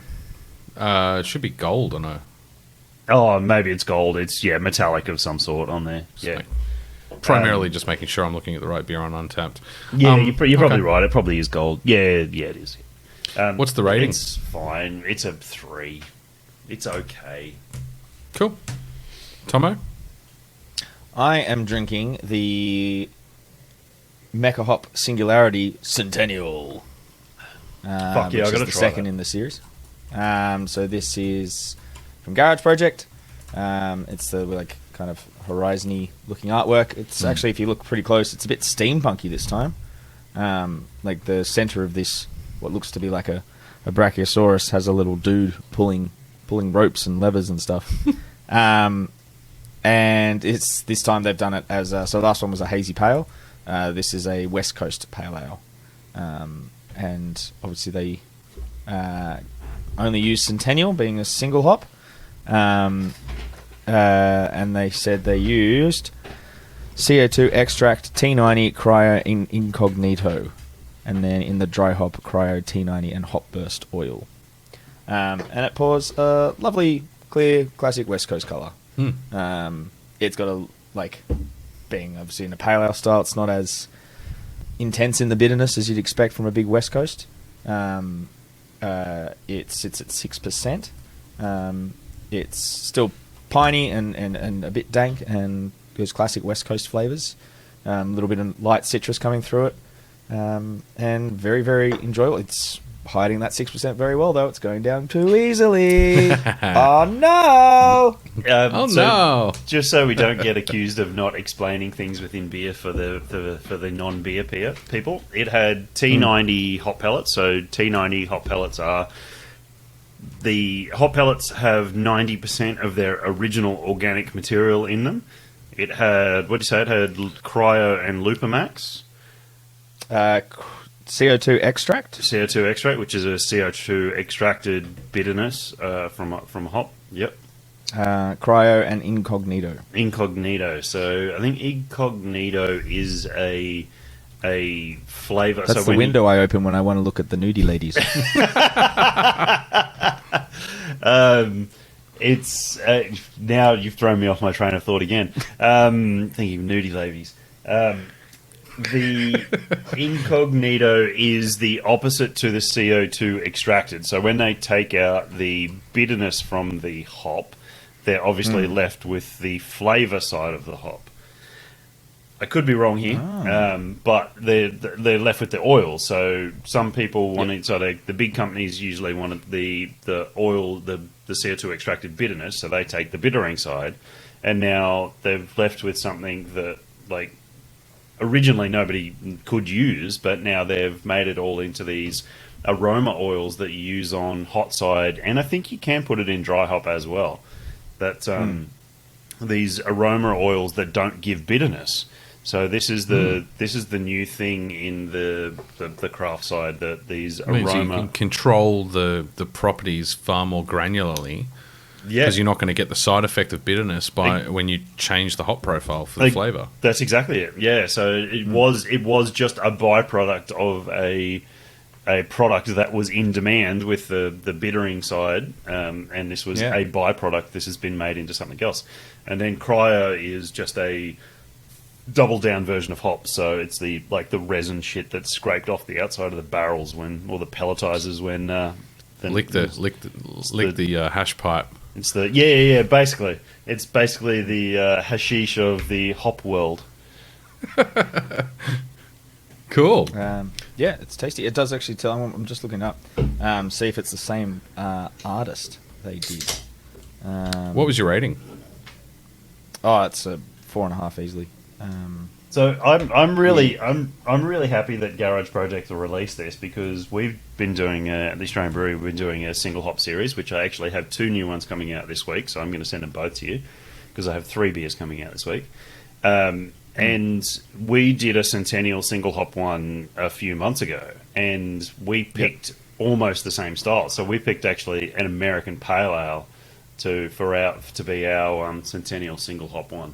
So we were really stoked when, like, a month or 2 later, Garage Projects released their Centennial single hop. So the one we have the opposite one of theirs. So we have our Centennial hazy pale ale coming out this week. So Right. Okay. But yeah. Do you have an answer? Pete? Okay. I'm still looking it up. I will find out and get back to you. You go, mate. Talk about your beer. Cool. I'm drinking another small batch. Funny that. This is the Orange Honey and Thyme Sour Ale for Sourfest. It's 5.4%. It smells very different than it tastes for me. I know, Dan, you had this afternoon. yeah, You get I a loved it. lot of balanced orange and honey on the nose. It reminds me, in a good way, I'm going to preface it by saying in a good way, it reminds me of a throat lolly, where you'd get that honey and orange. Not like a butterscotch, whatever those ones were. Like Strepsil? Butter menthols. Yeah, not like a butter menthol, but kind of similar. I get less of it on the palate than I do on the nose. I've actually purposely kind of let it sit there just to see if it opens up as it warms up. It's a solid sour base, as Batch have been doing an excellent base sour for years and years and years. It's really enjoyable. It's not mind-blowing. I think it brought back some memories for you, Dan, of some sort of treat. Some sort of a... Honey jumbles. I said in my text message I couldn't remember the name of the biscuit, but honey jumbles are these like oval biscuits that have this hard icing on them, and the biscuit is almost gingerbread consistency, and then it's got this hard icing on it. They're called honey jumbles, Yep. and I fucking love them, and I haven't bought them in years.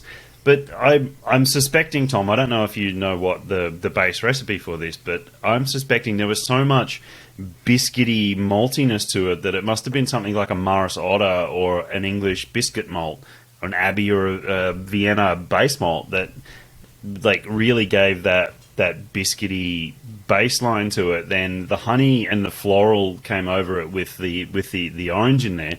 And did it have lactose in it? Because it definitely had that lactose sort of sweetness to it for me as well. And that's why it really sort of rounded out in that biscuit, that honey jumble biscuit. And it just, it tasted and smelt like a fucking honey jumble. I'll ask. So this was brewed by Danny, who's one of the assistant brewers, and it was one of her first. How'd she put it? It's the first beer she's put her name to. So I think it was her idea for the recipe, and then she worked on it with Red, our senior brewer.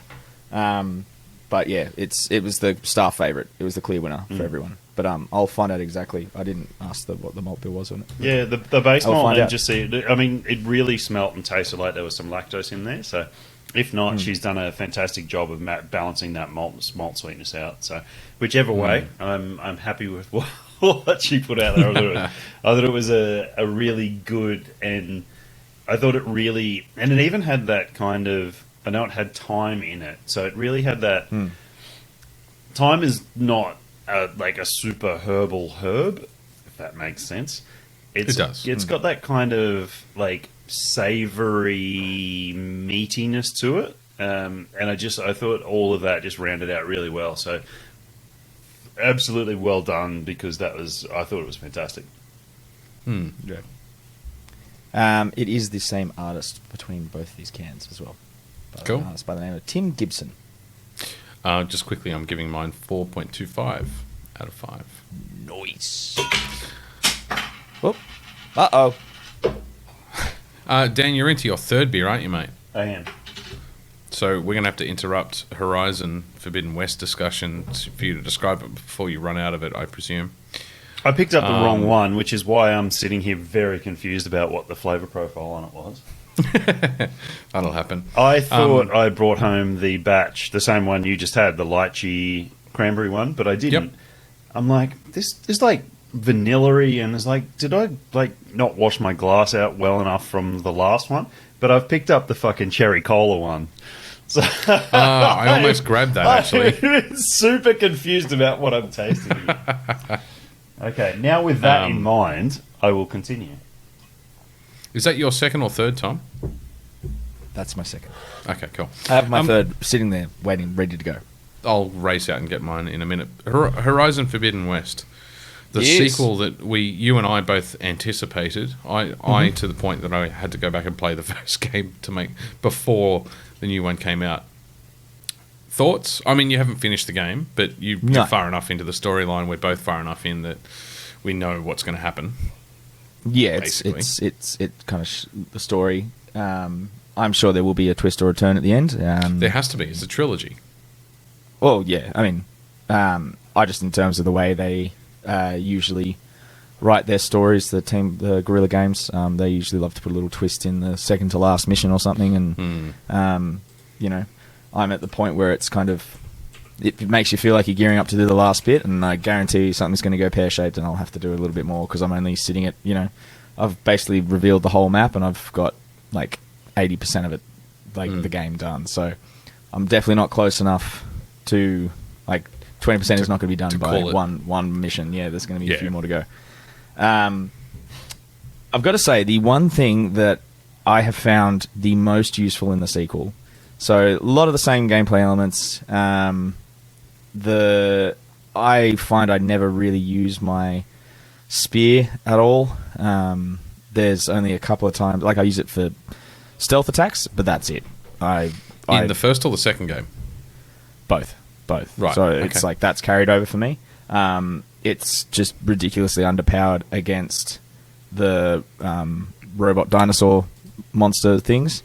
Yep. And it's decently powered against the human enemies, but it's overpowered as a stealth. It's a one-hit stealth for most of the humans, and even some of the weaker robots you can kind of take out in one. The thing that I found the most enjoyable, and I don't know if you have, Pete. The stash?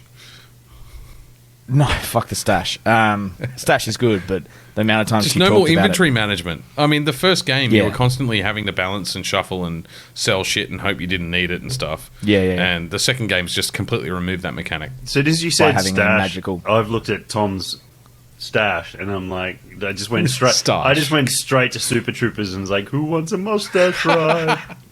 Anyway, continue. I've won fun. No, the thing I found the most useful is the gliding option, the gliding mechanism.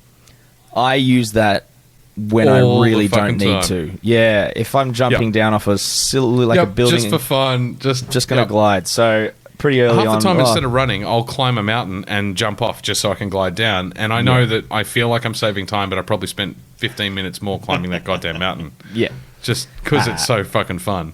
Yeah, so she gets this piece of like projected armor tech. So some of the like human enemies use it like as shield. In fact, she defeats right at the start, the opening sequence for the game, or the opening sequence for the main part of the game after the tutorial. She has to face off against a champion representative from one of the tribes, and he's using it as a shield. And she damages it in the fight. And she's like, well, it's not going to be strong enough to be a shield, but I might find some other use for it. And that's her glider, is just an energy shield. It looks cool. Yeah, it's like a small... Is it what? It looks cool. Yeah. So she holds it over her head and jumps down, and it's actually very fun to watch it when it reacts to weather. So if you're gliding in the rain, it bounces little bits of light off it when rain hits it, which is just a nice little touch that they do for that. That's definitely the most useful upgrade for me. I abuse the crap out of that little glider. You don't run out of energy for it. Like, it's not like you can in other games where you have a glider. It's like you can only do it for a certain amount of time. It's like I've gone to the highest mountain. We're looking at you, Breath of the Wild. Yeah, it's a very, very Breath of the Wild. Like, it's taken it from that. But so there's actually a trophy for gliding for 60 seconds or more. And, I figured, I know that at some point in the game you get a flying mount. So I assumed it'd just be fly up to the very top of the Sky Dome and jump off and glide all the way down. But I happen to be in a mountain, and the map says this is black area that you cannot trespass over, and I managed to scale that mountain anyway and jumped off with the fucking shield wing and hit the trophy. So it's a lot of fun. There's a point in the game where they like tell you should jump down and glide from here, and I timed it just being like, this seems a bit on the nose, and it's like 61 seconds. To where you actually your feet just scrape the thing, so it's like a scripted moment. But I did feel like so when you are doing it, Dan, particularly considering, like, if you're like me, you don't want to land. You'll do everything that you can. Actually, the one disappointing thing is there's no updrafts. It would have been cool if they'd included some sort of updraft mechanic to bring you back up. But I end up feeling like I'm in a wingsuit where I'm just brushing the treetops, knowing that the mountain range is about to open back up again for me. And you do everything you can. You fucking slalom down the mountainside to try and avoid anything that's going to make you land. Yeah. Did you find the camera mechanics a little hard to get used to at the very beginning, Tom? Not overly. Not that I can really think of. I've adjusted now.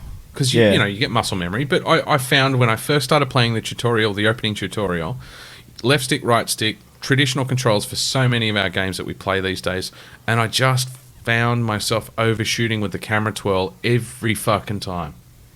Yeah, right. So what's different with the camera? The mechanic works exactly the same way as every other game, including Horizon 1. I just found the sensitivity was tuned a lot higher than I expected. So it's just your brain. Yeah, right. And your... Like I said, I had to rewire my muscle memory, if you like. Your incompetency. Don't blame the game. I've got to say, this is the first game where... I got to weigh in somewhere here, man. Yeah, no, that's fine. No, you just hang shit on me, bro. It's all good. This is the best implementation and probably one of the earliest examples of how it should be done of the new DualSense controller. It is such a tactile experience. When you're gliding, you get just a really light vibration all the way through. When you've got the tall walker running past, you get this solid thump in the controller. Both long necks? Both tall necks, sorry. Long necks when I'm drinking, tall necks, I got to climb. Both triggers are perfectly tuned in terms of force feedback, in terms of the bow pulls, in terms of the interactions with your spear when you interact with some of the environment, the unlocks. They've all got their own unique feel depending on your action. And even between bows, it feels different. So really? I'm really happy with that. That's interesting. Yeah. So your sharp shot bow... Sorry, you got Tom. the three bows. No, I was going to go on that. You go. But yeah, so your sharp shot bow, it's your long range bow. It's a heavy pull on the left trigger. On the right trigger, when you go to draw it back, you get a lot of resistance right up until the end, and then it clicks, and you can feel it click into place as if you've knocked the arrow. Whereas the mid-range bow, it's a very light pull back, and then you still get that solid click to know that you're drawn or overdrawn depending on what bow you're using. Whereas the attack bow, which is short range, rapid fire, you get almost no resistance whatsoever. Yeah. So that's just between three bows. But then you've got the bowcaster, and you've got blasters. You've got basically a machine gun crossbow, and that just feels like a machine gun in your hand. It's got a real heavy rattle with a different trigger pull weight. So I've just found the whole implementation of the DualSense controller in this game is brilliant. I've definitely been enjoying the spike thrower, the spears. Sorry. Having a lot of fucking fun with them. Yeah. There's nothing quite like having a giant fucking stormbird coming up over a thing at you. I ran up onto this little bit, and it rose up with its thing, and I'm just there with this explosive spike, and I just right into the center of it and just fucking annihilated it. I was like, fuck, you big bird. Got ya. Sorry. It is... That's the third one. It is a satisfying game to play. Yeah. And the graphics are spectacular. Beautiful. I've got to say, I mean, obviously you play PC, right? So PS5's never going to compete with a modern computer. But the cinematic experience of the big screen TV while you're on your couch, and the quality of the graphics is just it's certainly up a notch from most of the games I've been playing recently. Yeah. This is it's not really a spoiler, but it's a question for you, Peter. Have you come across the Totems of War? There's like an orc thing. Totems of War. No. I don't know if you try. Either the answer's no, or you're. It's a collectible. You'd know it. You'd know it. It's from right. You're just being too cryptic because you don't want to give anything away. Yeah, so it's like a little. There's 3 little collectibles you come across, and they are the cups. Well, sorry, they're represented by the cups, but they're the they're little orbs. statues. Little statues of a certain frost axe wielding person we love. Because it's a Sony game. Yeah, okay. Yeah. I have not come across those. No. Oh, they're great. You will never They're see crate. them on the map. Did you just say they're crate? Maybe. You won't come across them on the map. You only find them through audio cues, and it's satisfying. So it's an Easter egg. Yeah, then it all it gets you is a certain face paint that would be familiar. Even if you just watch the show or listen to the show or seen our artwork. If you look at the main artwork, you know exactly what face paint I'm talking about. Really cool little hunt thing to find. The game feels like, so I struggled, and I think you said the same, Tom. I started playing the game, played through most of the tutorial. And you can tell the devices they're using, and I've got to say it was kind of intelligent and annoying at the same time, because you could respect the thought process that went in. If someone's never played the first game and they're playing this, we need to introduce them to the storyline without her going through it, Aloy, the main character, because she's already lived it. So the first opening sequences in the tutorial, you've got Val, which is one of her companions. She gives him a focus, which allows her to see the old world technology, and then starts explaining the backstory of the first game to him. Yeah. And then, thankfully, he fucks off pretty early on, because it would have annoyed the shit out of me if you'd been dragging that fucking asshole around all through the game. But overall, the game, to me, just feels like a nice, like, refinement and polish on the original game in terms of mechanics. I literally just dribbled water down my front. It's going to pick up on camera. Yep.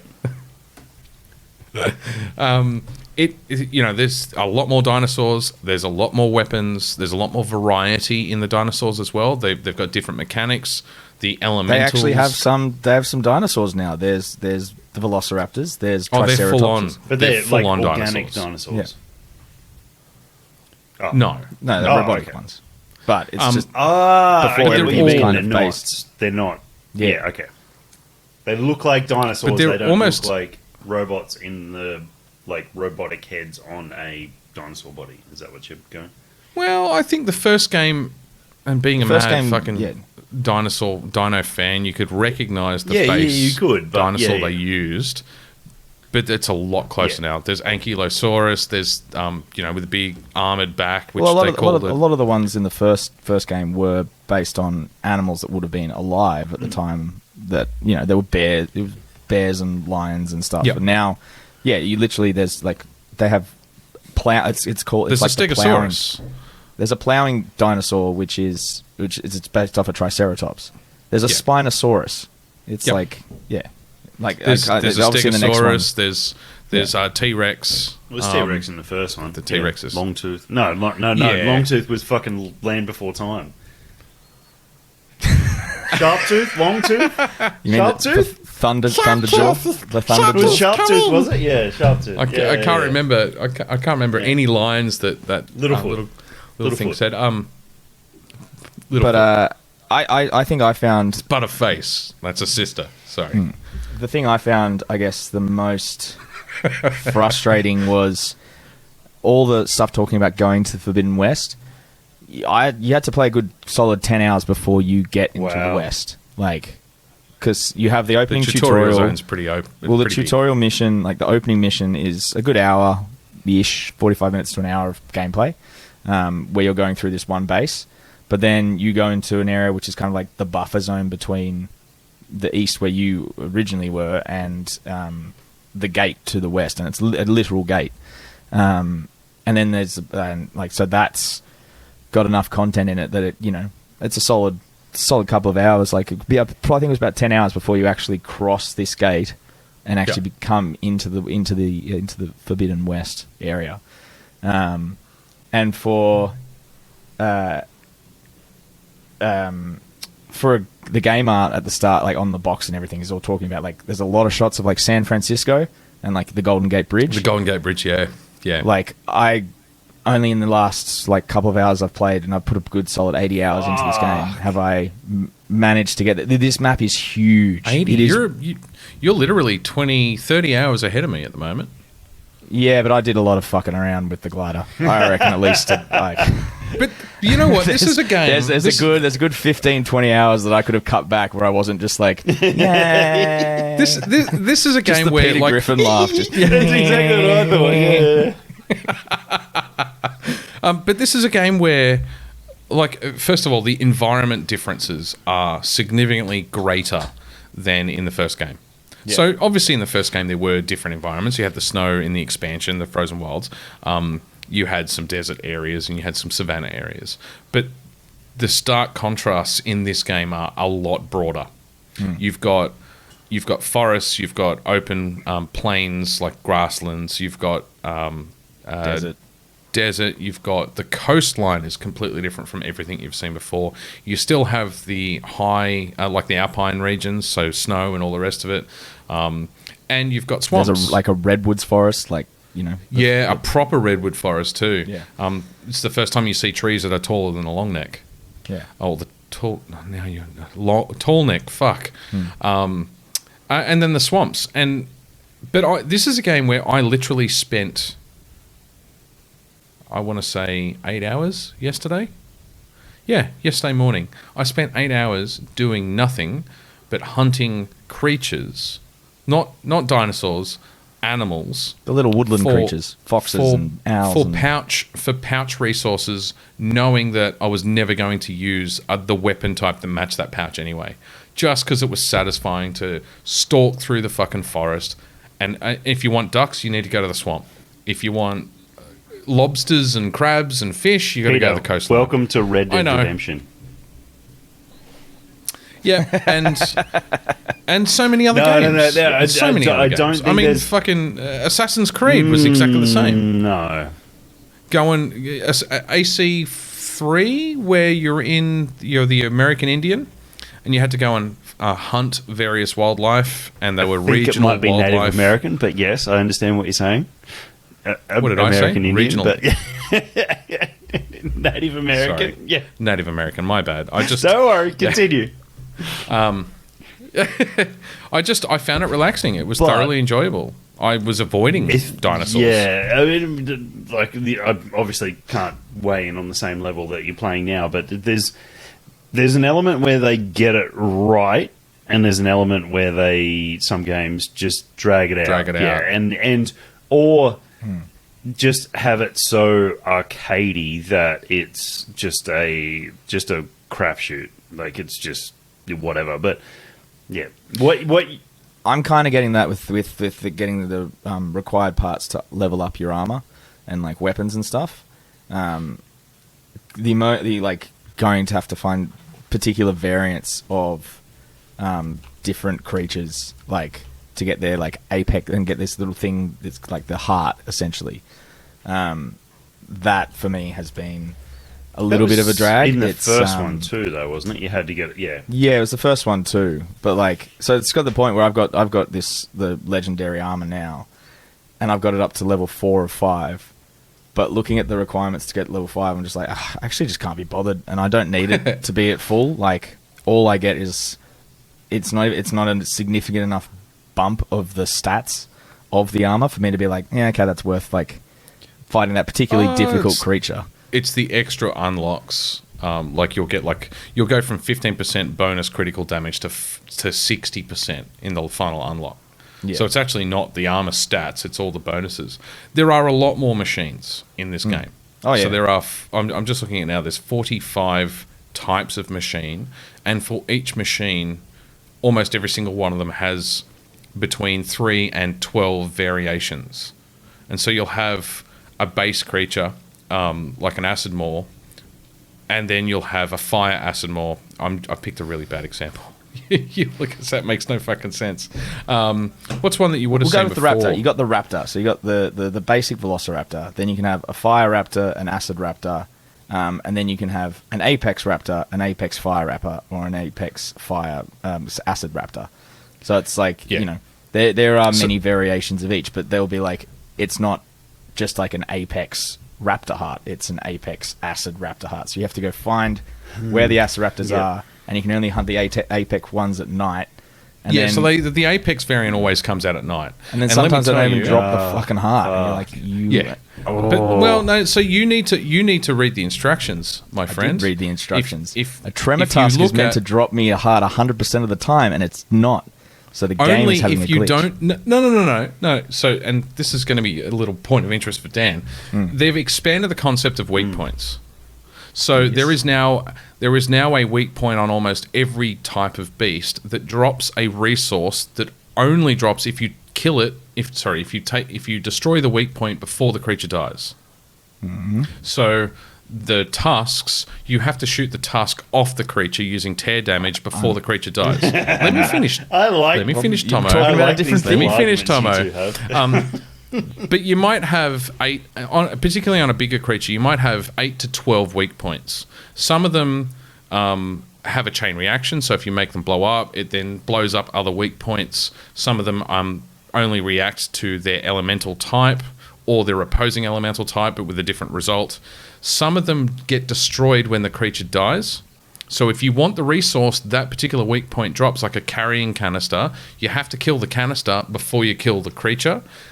Other weak points hold loot types that you have to leave intact on the creature, so it's a harder fight. So, for example, on the bellowbacks, if you shoot their throat gullet, they've got this big gullet full of fire.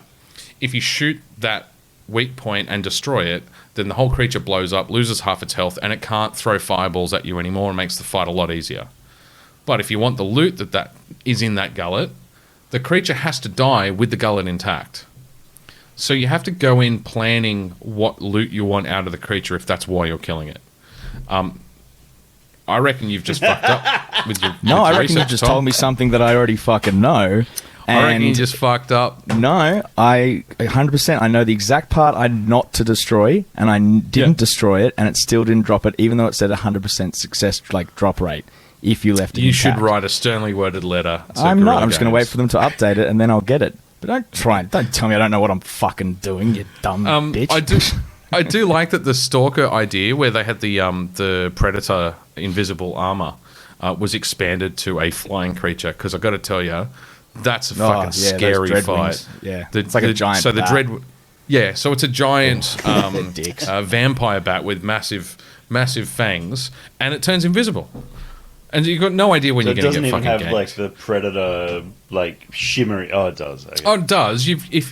But it's a lot harder to see a shimmer in the sky when it moves very darn quickly than it was the old Stalkers in the forests. I'm thoroughly enjoying the game. I think it's better than the first one by a country mile. The storyline was surprising. The core storyline in terms of being able to extend the life of the original story, and I still think that the original story, it's like a Dungeons and Dragons campaign come to life. Like this whole concept that you've got the MacGuffin that you're going after, and then the MacGuffin gets broken up into 8 pieces, and you have to now go on 8 major quests with different themes to get all the pieces. Okay, that's a pretty common D&D campaign idea, but then 3 of those pieces just get wiped off the board. So you might be 2 missions in, you might have collected 2 pieces, and another 3 just disappear. Like they're no longer relevant to the story. And then another piece reappears. It's actually quite a complicated story if you just zoom out 10,000 feet and don't talk about specifics. I'm thoroughly enjoying the complexity of the story. Why are you smiling, Dan? I'm trying to be cryptic because I don't want to. I don't want to add spoilers. It just probably means I'm not making any sense. I'm just laughing at the description of zooming out 10,000 feet and looking at it with from observant eyes with no dialogue involved or no physical involvement. Yeah, no. And only Any be other cryptic thoughts, for Tom? the listeners. Don't be cryptic for me. Yeah, no, I just figure there's probably a shit ton of people still playing the game, and whilst Yeah, the it's major been out antagonists, while the major antagonists are introduced pretty early in the story, they gave me a very happy, warm, oh fuck, I did not see that coming moment, and I wouldn't want to deny that to people like I did you with that movie that time. Still a bit touchy on that one. I think the thing for me is like they're very, very midway in the story. They quite obviously set up that it is going to be a trilogy. They knew that before they started writing the first game, though.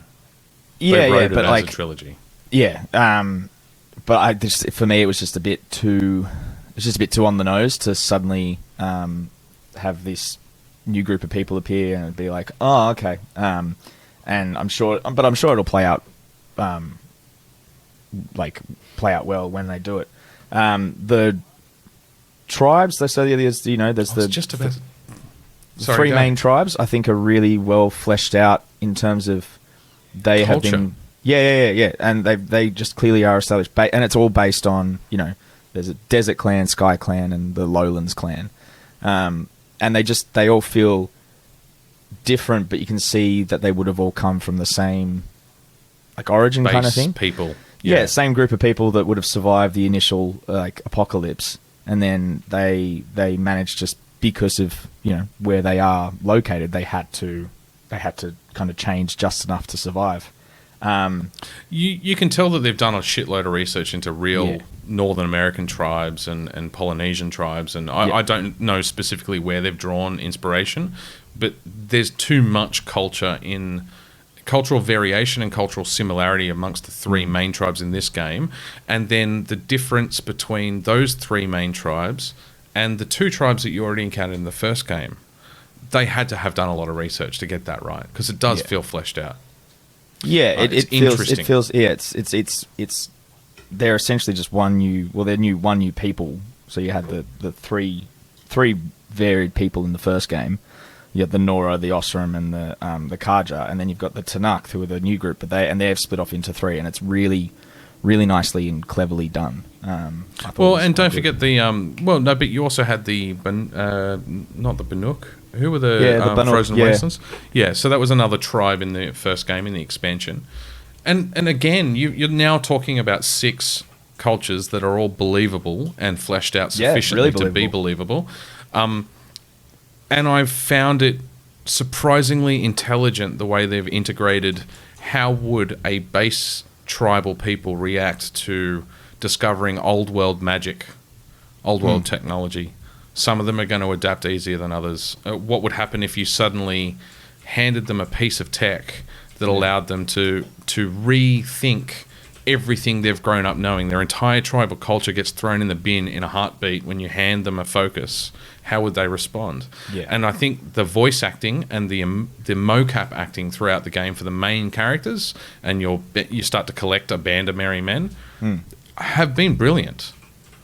The facial expressions, the line delivery, it's really well acted.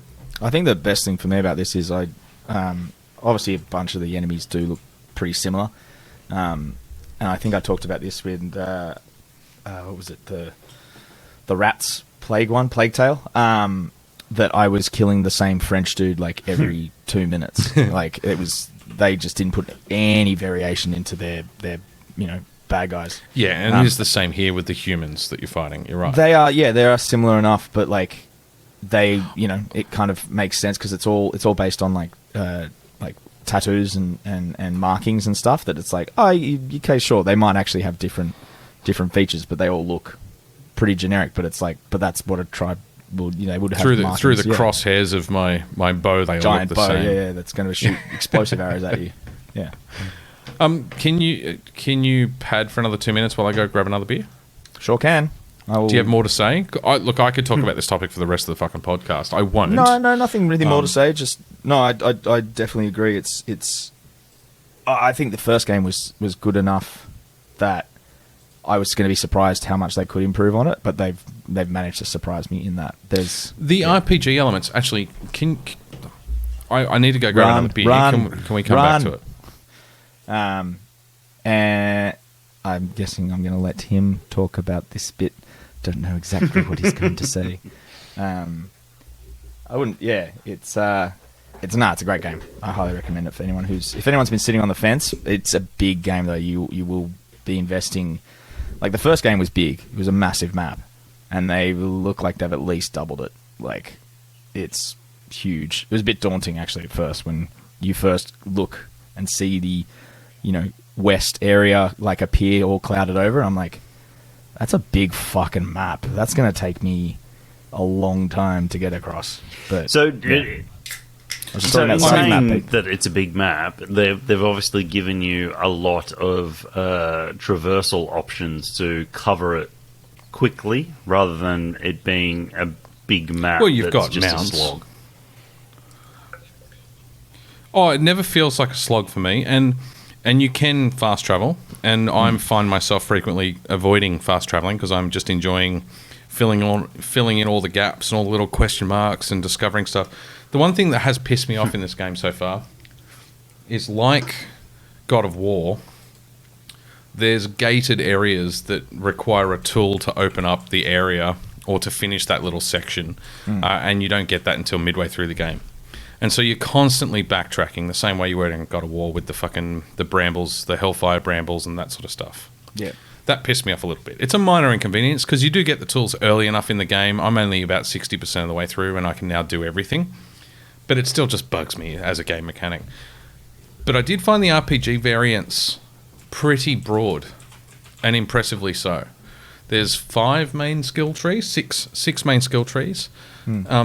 And they favour different play styles, and they favour different weapons.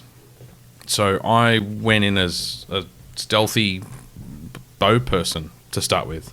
So I put all my points into the stealth skill tree, unlocked everything, like sniper, like the sharpshooter bow, the sniper bow, and hiding in the bushes and killing people. They've removed the cheat mechanic of whistling at 5 people and only one person at a time responds. You can't do that anymore. The closest you've got is a rock, and most of the time, all 5 people are going to walk over and annihilate you. So that was an interesting choice.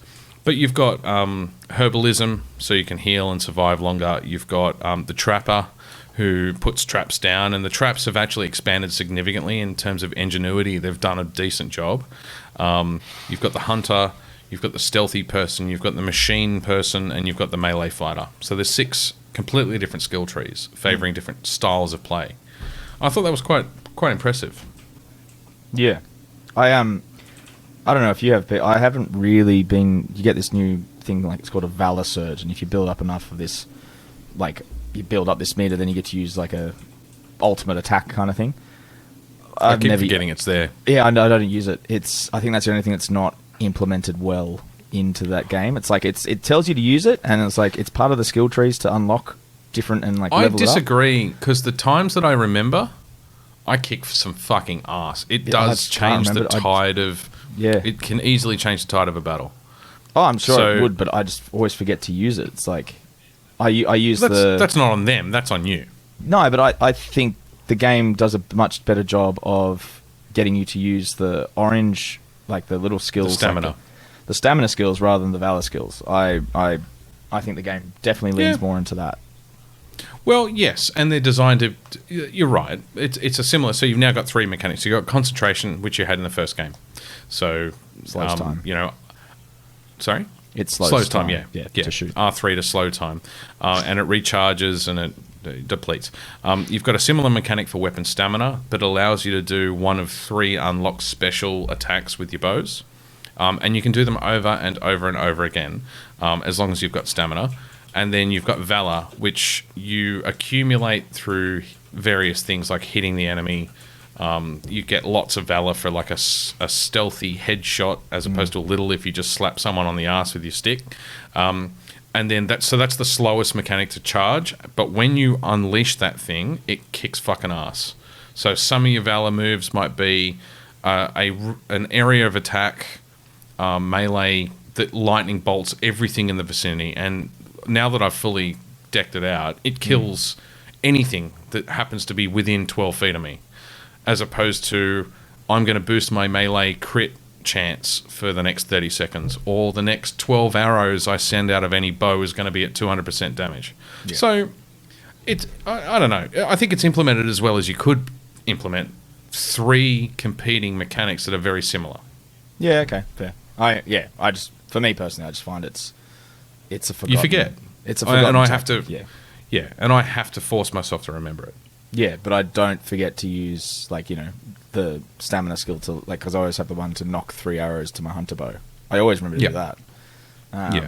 But the hail of arrows is fun too. No, brilliant game. I'm actually really impressed. I'm glad I've got something to fill the time while I wait for God of War Ragnarok, and it's similar enough that I'm getting the fix, and different enough that I won't be burnt out by the time Ragnarok comes out. There you go. That's cool. And I can't wait for the Lego tall neck kit to come out. So you were going to say Lego Star Wars. That's my next That'll game. be on the... That's my next game too. I like it in Lego Star Wars. We into our third beers? I am this much left, just so I can... so this... You should talk about that. This was my small batch.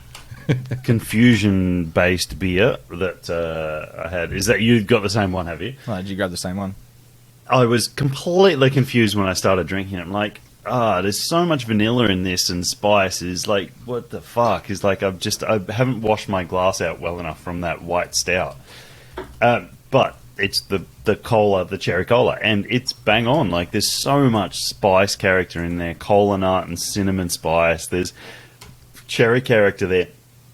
I never liked cherry cola. It was like too sweet for me. Yeah, sure. Are we co-reviewing this? But mine's been out for like 25 minutes now, and I've been sitting here while you guys have been going, and it's been getting smaller. I've been taking tiny sips of it. So. I've been watching you take the tiny sips. So don't worry, I saw it. I was like, there was that much in the glass when he put the glass up to his mouth. Is he just like touching it? I'm just trying to get the spice character and everything going. And I mean, there's something like this where the spice, it definitely is. It's Christmassy. It definitely is, and that spice character could be overdone easily, and it can lead to a whole bunch of weird things. But once again, like, it's the balance there is fantastic. And it's enjoyable to the last. Like, it's just you just keep going on it. And it's just like that spice character grows and changes. And I guess the only thing, it's very cola. It certainly balances more on the cola side with all those spices than it does on the cherry side. For me, I'm used to drinking complex barrel-aged cherry sours, and this is definitely not that. I know it's not supposed to be that either. But I'm not getting a whole lot of cherry out of this there, beer. but it's more like the red. To me, it's more the cherry skin. Like all the flesh is gone, and you get that the bitterness from the cherry skin, and that there's no other word to describe it other than the cherry flavor from what's left, and you can almost taste the red in the skin, because that is what your visual brain is telling you when you get that little bit of skin left over. And you'd certainly get a lot of vanilla. And as it warms up, that vanilla dies down and the rest of the spice takes over, and then midway through, the cherry was really present. So it started as vanilla, and then it went cherry, and now it's spice.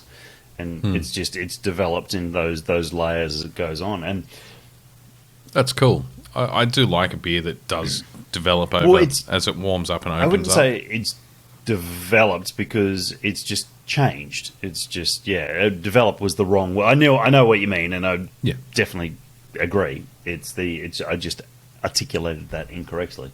It's changed. Those layer complexities have changed, like, and one has taken over the other as it goes through. It's changed. The balance is I really like it. I definitely give that a 4. I'd give that a 4. How many pixels? The only thing I'm not giving it more for is I would like it a touch more sour. I completely agree. I think that's a perfect final statement on that. Yeah, I think it's great. I thoroughly That last enjoyed it as mouthful well, was just- for all the same reasons. It is a fucking fantastic. It's a Christmas beer. and the devastated fact that we don't get white Christmas over here, or a cold Christmas at all, that we can enjoy these things, because it's just. It's Roasting it's chestnuts on the it's fireplace I was lucky enough in 2019, before fucking COVID hit, to experience the start of an American Christmas in Portland at the start, mid the 12th and 13th for 4 or 5 days in Portland. And like all those Christmas movies, and Tom, I mean, I'm absolutely preaching to the choir here, is those, like, the Americans just go fucking crazy. You walk into the cafes and they're fucking decorated like you would expect to see in a movie. The streets have tinsel and lights between the fucking street lights. Like, it is literally what you see in an American movie, like, played out in an American city. And all that just leans into that. And I mean, even the English heritage that I have, and leaning into those hot, big, hearty foods and those spices and things, we just don't get that here. I mean, we have, and struggling to push the door of the pub open because the snow's built up on the outside. I've never been to a white Christmas, but I have been to England in the middle of a blizzard and kind of got that very similar experience, because as soon as it's winter, they get out the chestnuts, and you could literally stalls on the side of the road with like a Weber Q, or it wasn't a Weber Q, but the equivalent, roasting chestnuts. And it was like, the girl that I was with at the time said, "Oh, would you like a bag of roasted chestnuts?" I'm like, fucking oath I would. Like, I've been hearing about this my whole life in TV. Fucking go get me some, girl. Yeah. So I totally understand that. Where you're coming from, Dan. Same with the spiced gin that I've got. It's actually called the Christmas gin, and I haven't cracked it yet because it just didn't. It was too hot. It didn't feel right. yeah, I've had that. Yeah, Yes. yeah. Me and Dad drank that before Christmas. Yeah. You remember telling me that? I think you were. It was in one sitting. We You and your father drank got far through too that bottle. much. No, It was not another as bad cracking as the night by the cracking sound of night. it. Not as bad as that. Yeah. That was only a third I'm of a going to go bottle and rinse each. this glass Oh out my because God. my last beer is a more delicate product. Well, can we let Tom do his third beer, and then let's take a break so we can come back for trailer trash and finish it off with our main topic, the director review. Well, okay. Well, this is probably good to do mine just before the break, because I'm going to bring the tone down a hell of a lot. As I told you guys last week, unfortunately, the beer world lost a big hero in the form of Wags. Yeah. He was worked for a couple of different breweries, Mountain Goat, Temple, but he spent most of his time in his later years at Moondog. He was an excellent man. He unfortunately lost a 2-year battle with cancer, and it was everyone thought he was going to make it through. He was doing an experimental treatment. I think he was one of 15 people doing this treatment. Wow. And for all intents and purposes, 2 months ago, his cancer was gone, and it just came back with a vengeance. So it's I'm drinking a Moondog beer tonight in honor of Wags, as a big thank you and shout out to him. And it's called Mosaicy Breaky Heart, because I think that's a lot of the beer community at the moment has a bit of a broken heart with Wags being gone. It's their new single hop Mosaic IPA. It pours a nice kind of bitter clearness, so it's definitely in that West Coast style, and it's a punch of Mosaic to the face. Like, it is tropical goodness. It is, but it's really balanced. It's very, very easy drinking. It is 7%, and yes, it's I think a very fitting way to say rest in peace, Wags. You're an excellent human being, and Moondog have been great supporters of us over the years, especially Robbie, if he's listening to this. He has given us many beers over the year, and he worked very closely with Wags. Wags was his hero. So, Cheers to the Moondog team. It's obviously been a pretty hard slog having to go through that. So, Skull. cheers, and thank you. But yes, this is most excellent. 5 stars. Cool. I'm not going to And on skull it. that- I'm not going to skull it, but And on that 7%. somber note, we might take a quick break. break time. Hey,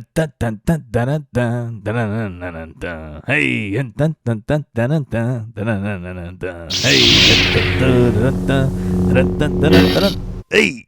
And we're back. We are back. So I have a two-pronged attack at my my next beer. Haven't It's even a- cracked my show full. off. It's half of a Nothing. sorry. I'm gonna do the beer butt chicken with the rest of the can. So it's a. I know. I'm just jumping in because I only just thought of. I remembered grabbing this at work last week for the purpose of this, but then forgetting why I actually had it. So I actually grabbed this over the any more of the batch sours or the two other beers that I bought today, because I think it's a very, very, very interesting technology. It is a technology that has just come about. So this is the Gretchin from Yulli's brew. It's their organic maple Kolsch, right? So I remember in itself, Gretchin. it's a bit of a different product. So Gretchin has been released a couple of times already, and always in a labeled can, right? Okay. So this is not a labeled can and not a mass-produced printed can.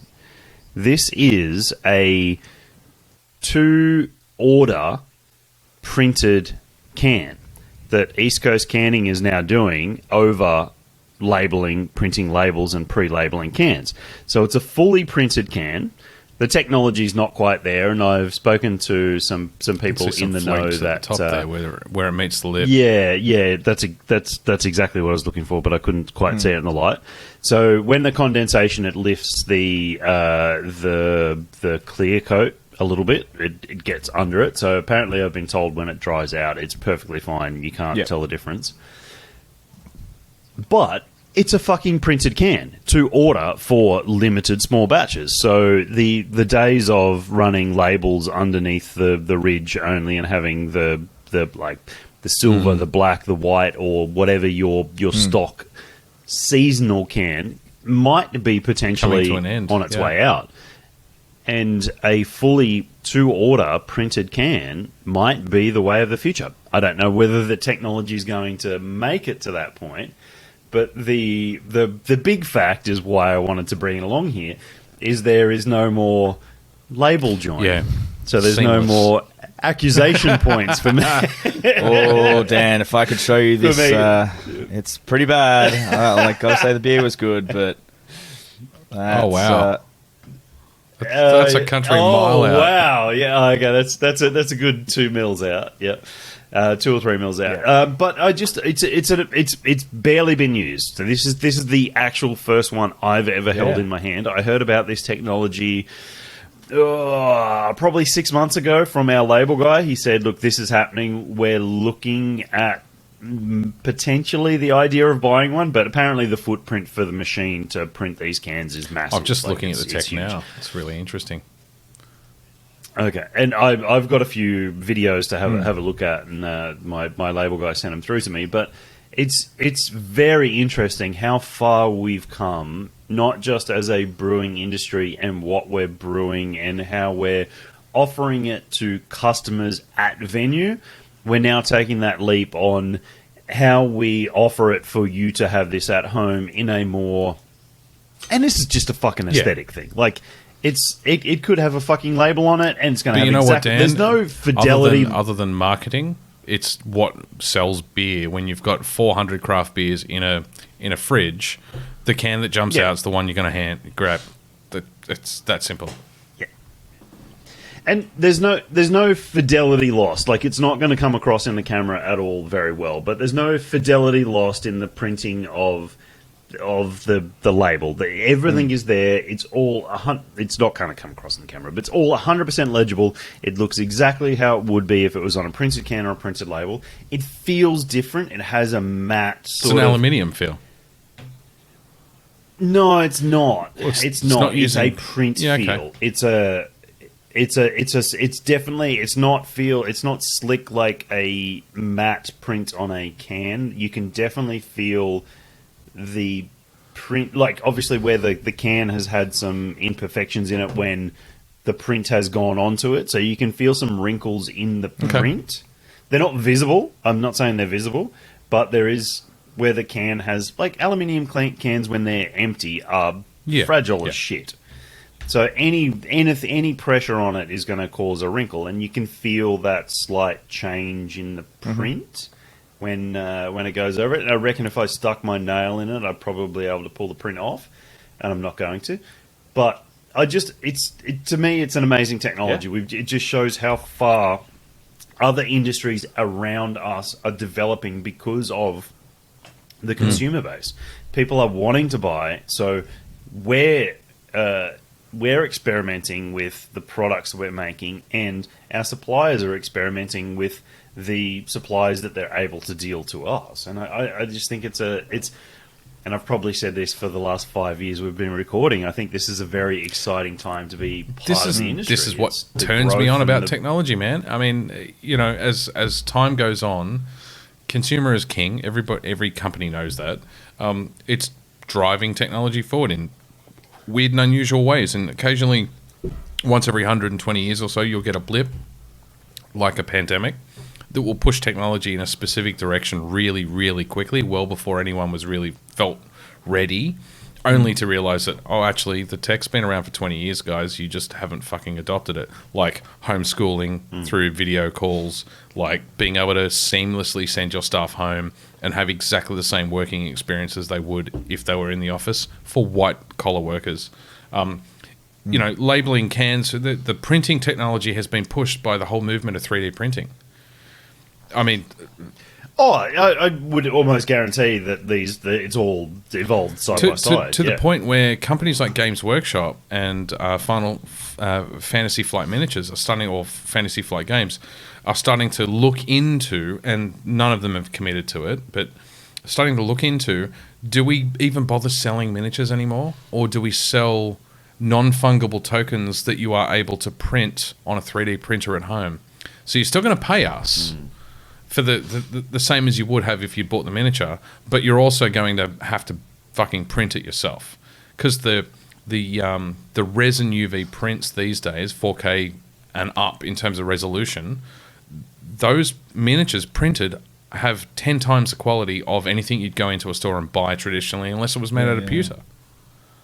So I've been seeing that with this is what turns me on, man. With a guy on Instagram I follow, Teeth and Props. He does like he makes like prop lightsabers and stuff, but he'll be putting up ads at the moment. Like he can sell you a fully put together, like made lightsaber or something, but he'll more often than not he'll just sell you at a much cheaper rate the plans, and then he'll email you the plans so your 3D printer at home can do it.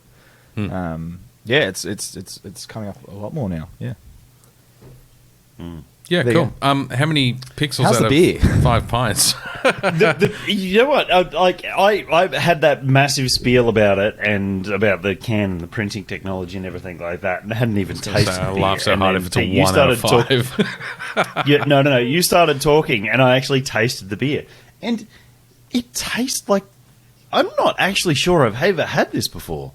And I've had most of the Yulli's beers, and actually, I'm almost certain I haven't had this before. I know they've brewed this previously several times.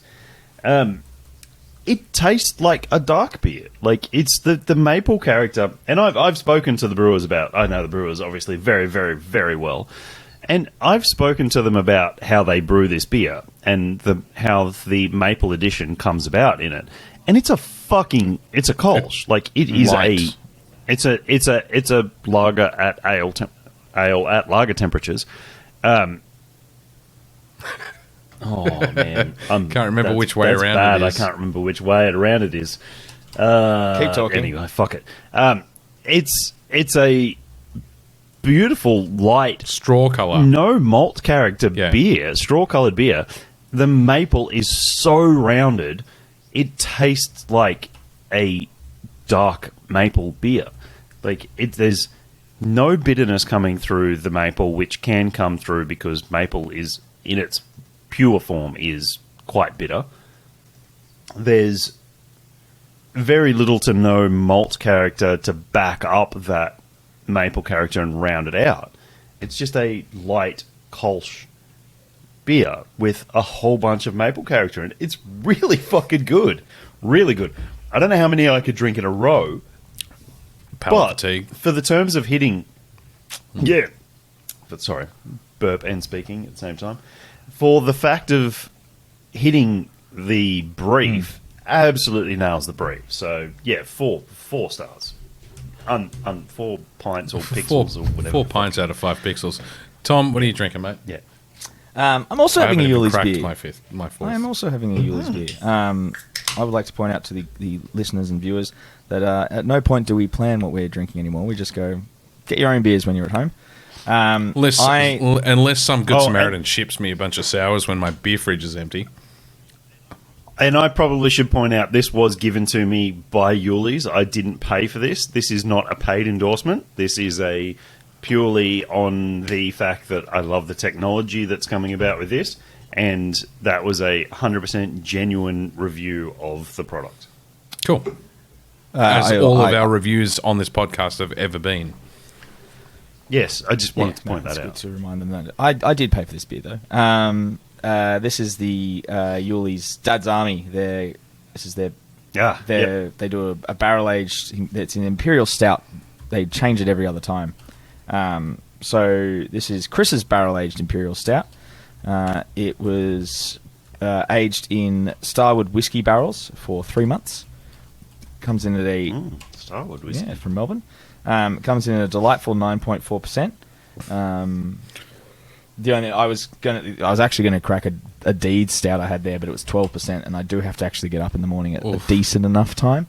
It is my day. We were off. out drinking pretty late last night too. Tom. Yeah, I've been pretty hungover today. No, It is just thick black goodness. Yeah. I do have the day off tomorrow, so I'm going to probably after this go sit finish and watch Horizon. No, I think I might just sit and watch something after this, and just happily sip on this and let it warm up. I'm going to have my first sip now, though. It's very tantalising. I remember when they first brewed the Dad's Army. That's a shot of whiskey to the face. Yee-hoo! That's got heap of whiskey, like, straight off the bat. Like, that's an awesome, like, rich roastiness, but just a big hit of, like, whiskey kind of boozy flavors in a good way, like, not in a bad way. It is really accentuating those whiskey notes. And they said they used Starwood Twofold, which is their new Australian whiskey, or their kind of like core range Australian whiskey. That's great. You definitely know it's 9.4% or whatever it is. 9.4. Yeah, 9.4. Got a nice like rounded bitterness. I think it's definitely going to like get real deep as it warms up a bit. It is straight out of the fridge. But yeah, that's a good 4.5. Well done, Yulli's. Sorry, what were you going to say, Dan? Before I got whiskey punched to the face. Sorry, was it 4.5 out of 5? No. Did you say? Yes. Thank you. No, I remember when they first made their first Dad's Army, because James Harvey Halves, that he brewed it at a contract brewery, because this was well before they had their own brewery, and they released it at the Australian the Rocks Beer Festival, the Australian Heritage Hotel. That's what I was trying to get out. I was just trying to think of what its extra names were. They released it there at that festival, and I remember Harves bringing me up some, because I was talking to him about it while he was doing it, and he was like, I don't know how this is going to come out, man. It's like the first barrels we've ever done. It's like just for the Imperial Stout, and I don't know what it's going to work out like. And he brought it up, and it was really good. And it was just, and obviously that's then continued through their Dad's Army series. And I've just had a wave of warmth come through me as well. Like I'm ready to just sit back. That's just the 9.5%, bro. No, like I love. I was lucky enough to go down to Starwood Whiskey like when they were relatively new through work, and meet David, who is the owner and who was the distiller for a while, David Vitale, and they had I got to sit on the Starwood throne, which is a rip off of the Game of Thrones sword throne. Yep. But they made it out of barrel staves, and nailed it all together. It was great. And that is bringing back memories of sipping that delicious whiskey. And it's one of my favorite like whiskeys you can get, Starwood. I love it. I sent it to mates all over the world. I was like, you have to fucking try this whiskey. It's really good. But it's that, when you're sipping on a nice whiskey and you just get that it's like from like cracking the egg on the head, and it just goes from the top of the head right down. Exactly what you're talking about. I just got that whole wave, and I'm chill, bruh. Let's talk. Let's talk, Edgar. Right? No, let's talk about Pete's beer. What are you drinking, Pete? I'm drinking small batch. No surprise there. Pineapple and chili goza, and I got to say, it's a cracker of a beer. The one Tom can't comment on. Nope. It's in my fridge though I think I might gift it to a friend. You get, I'm actually really impressed by the way the flavour unfolds. You get the sweetness of the pineapple, the flavour of the pineapple, no separation. It just leads straight into just a chili hit, just a little bit of chili flavour and heat. They used jalapenos, by the way. What? Perfect. It's seamless. Usually with a chili beer, you can separate out the flavours in your brain when you're tasting it.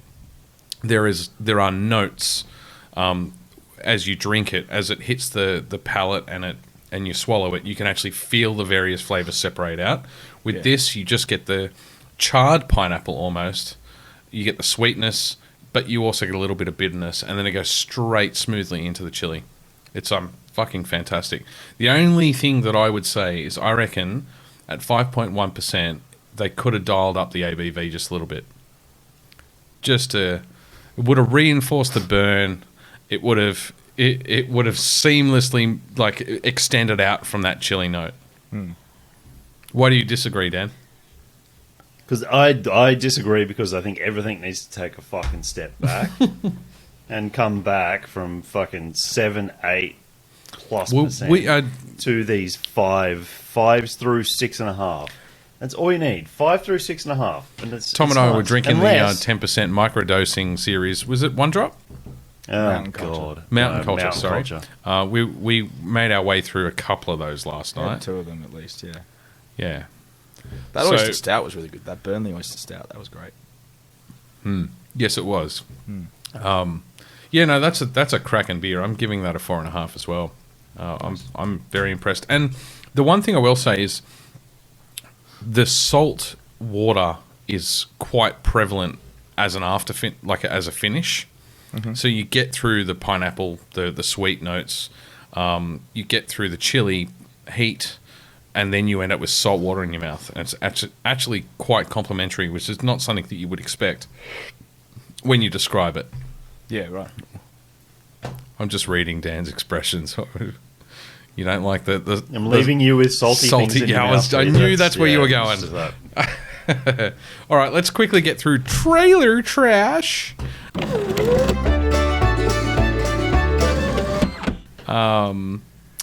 There's only one trailer I found that was of any kind of interest, and that was a movie called Memory.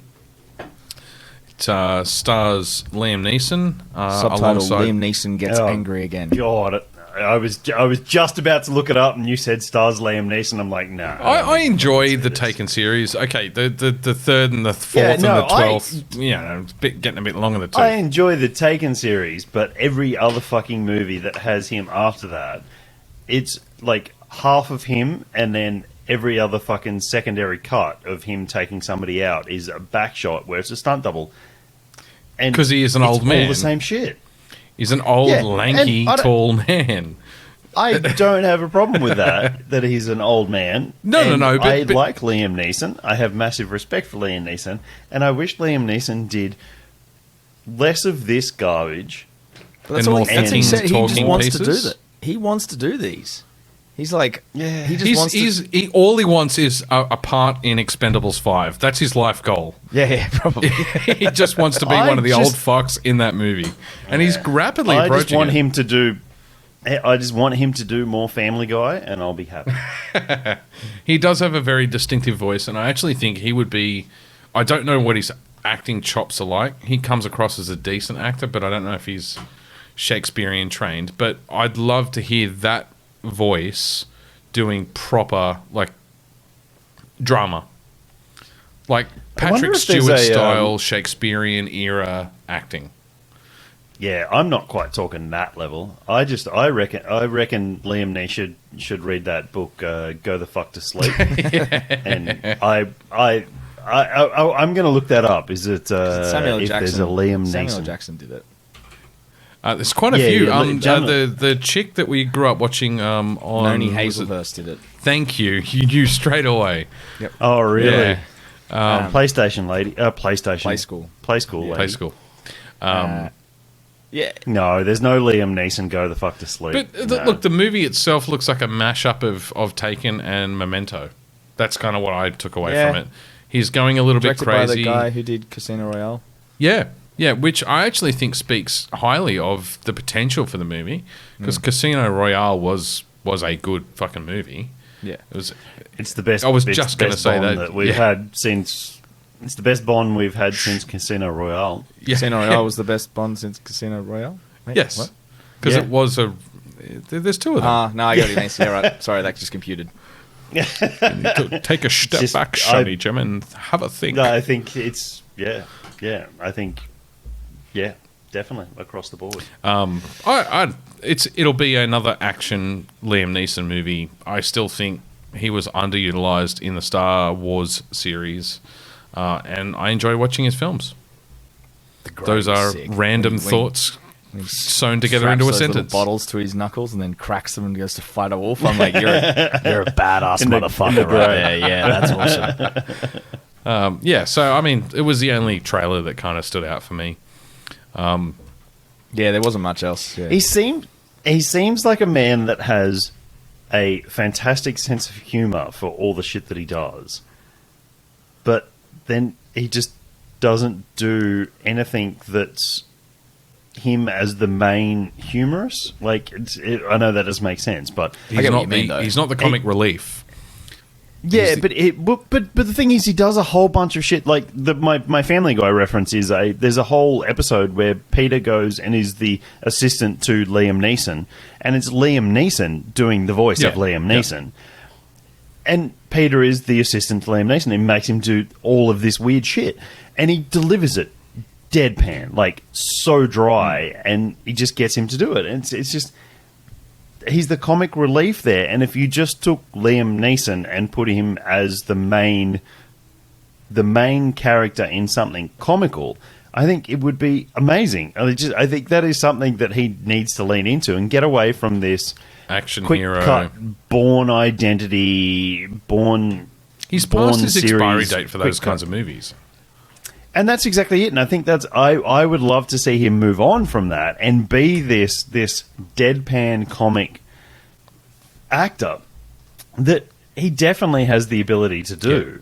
Yeah, you can easily see him on late night talk show kind of delivering fucking get him entertaining I don't know lines whether with- he's I don't know whether he's ever hosted Saturday Night Live, but that would be fucking hilarious. And I'm sure he's been on all those shows and done the circuits, and I'm pretty sure I've seen a few of them.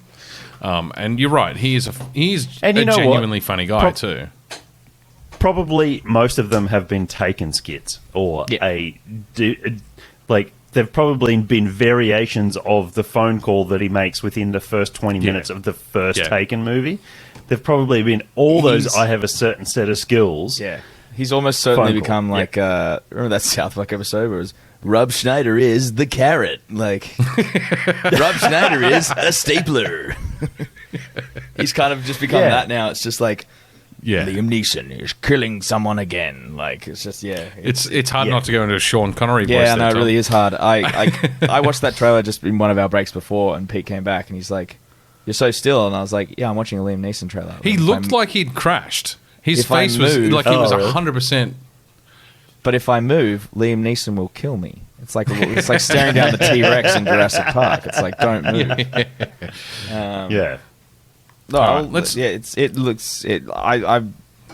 glad I actually watched the whole trailer. Jesus, cat.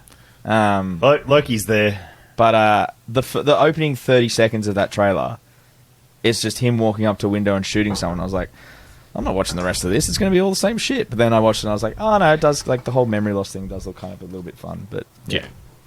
I'll watch He's it when it's basically free. going crazy.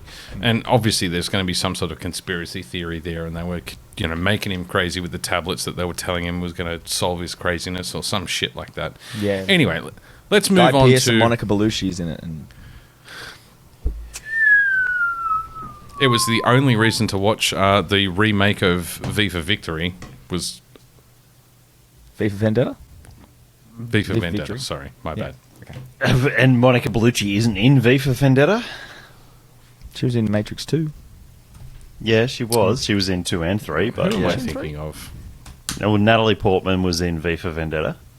No, wrong. You know what? If you guys fucked me up, and it's actually... No, it was V for Victory. It was a TV series. It was a remake of the original movie. And I still don't know for sure if Monica Bellucci was in it, but I'm pretty sure she was. Anyway, let's talk about Edgar Wright. No, actually, I was actually going to bring her up, and I think she has amazing foresight for never having signed on for that horrendous movie that I think now shall no longer be named, The Matrix Resurrections. So the Merovingian was there, and But she was not. she was Persephone, and Yes. and she was not. So she made a very good choice not to be part of that fucking train wreck. Good job. And it wasn't her. I don't know why I confused those two actresses, because they are very different people. It was Marina Baccarin that I was thinking of. Oh, yeah, from Deadpool and Firefly. I really like... Oh, yeah. Yeah. Just unusually... Anyway. Edgar Allan Wright. I don't know why I wanted to say that. Edgar Wright, the director. We got enough time to do this justice? Or Probably where are we not, sitting at? to be honest. We're at 2.5 hours. And Yeah, we it's got at 9. least half an hour. Fire away, boy. Get to talking. It also depends on when Dan has to get up and start moving kegs. Sounds like a I don't damn move problem. kegs particularly these days, but I still get up and do shit. But yes, anyway, doesn't matter. I will get up when I get up, and if I get up and I don't feel like going to work, I'll send the boys a message and I say I'm going to be late. Get on up. Get on up. Get up. Get on All right, let's talk There's about... nothing particularly to there is shit to do tomorrow, but nothing that's absolutely pressing. Let's talk about the interesting director that is Edgar Wright. And this was Dan's idea, so I might let you introduce the idea that prompted this topic. That's good shit. Sorry, I said more of my So, Edgar Wright, I find Edgar Wright a very modern director with a lot of callbacks to older or classic age cinema, I guess. Right. I think you look at what he's done. He's done Scott Pilgrim, which was a graphic novel adaptation of a pretty whacked out story. Then he moved on to do the Cornetto trilogy with Simon Pegg and Nick Frost, which Put two him of on the those map. movies. To put it definitely, Shaun of the Dead definitely put him on the map. Yeah. So I think two of those three movies are two of my all-time favorite movies. One of them most definitely, the first one, the Shaun of the Dead, definitely got me very interested in that style of filmmaking and that style of storytelling, and he's very English and the way that they portray the English life as something ordinary that can be extraordinary. Yeah. Overall in those three movies. By the way, he did but- Scott Pilgrim well after he did Hot Fuzz and Shaun of the Dead. Oh, really? Yeah. So Shaun of the Oh shit! I thought. Shaun of the Dead was 2004. Scott Pilgrim was 2010. Wow, is there that much difference between them? Okay, so I stand corrected.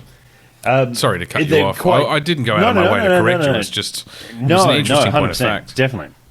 So I actually think in the highlight of his filmography, I think Hot Fuzz. And then he went on to do Baby Driver. He's got some more coming up as well. So he didn't direct Baby Driver. Oh no, sorry, he did direct Baby Driver. My bad. Yeah, so I think he wrote and directed Baby Driver. And and the latest stuff he's done is Last Night in Soho, which was last year. And he's got the Running So I Man haven't coming seen up. that one. Nor I haven't have I. seen Last Night in Soho. Yeah. So he wrote the. So what I really wanted to focus on here was the Cornetto trilogy. I fucking love the Cornetto trilogy and Hot Fuzz. Sorry, one more, Dan. Sorry, one more. Ant-Man. Yes. He wrote Ant-Man. He wrote the screenplay for the original Yeah. Ant-Man movie. He was signed on to direct it and then left the show or left the movie due to artistic or creative differences. Yes. Yeah, It was important to mention that because that would have been his foray into the MCU. Yeah, and I think he got some credit for that as well. Well, he wrote the screenplay, so he would have been He did get that credited with credit. the screenplay. Yeah. So Three flavors Hot Cornetto. Fuzz. Yeah, so Hot Fuzz is one of my all-time favorite movies. I think the writing, the directing, the story, the acting, the comedic delivery of everything that happens in that movie is almost infallible. I think that from the movie that it is, I think it's an absolutely almost flawless movie. I think the actors are incredible. The across the board, from people that aren't actors, if you watch some of the behind the scenes stuff, to the comedic delivery between Timothy Dalton. Timothy Dalton, Nick Frost, and Simon Pegg, who in the middle of it had a massive spat, and then the next day had to do a scene that was solely them working together, and they were that professional to just sit there and they hit every single mark that they had to do.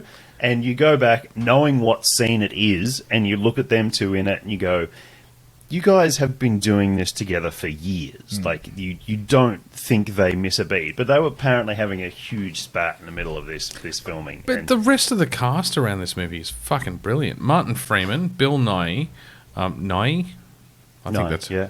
And the other one that jumps out on the page is Bill Bailey. And I don't know if anyone ever watched Black Books. It's one of my favourite comedy BBC comedy series. No one tells me nothing.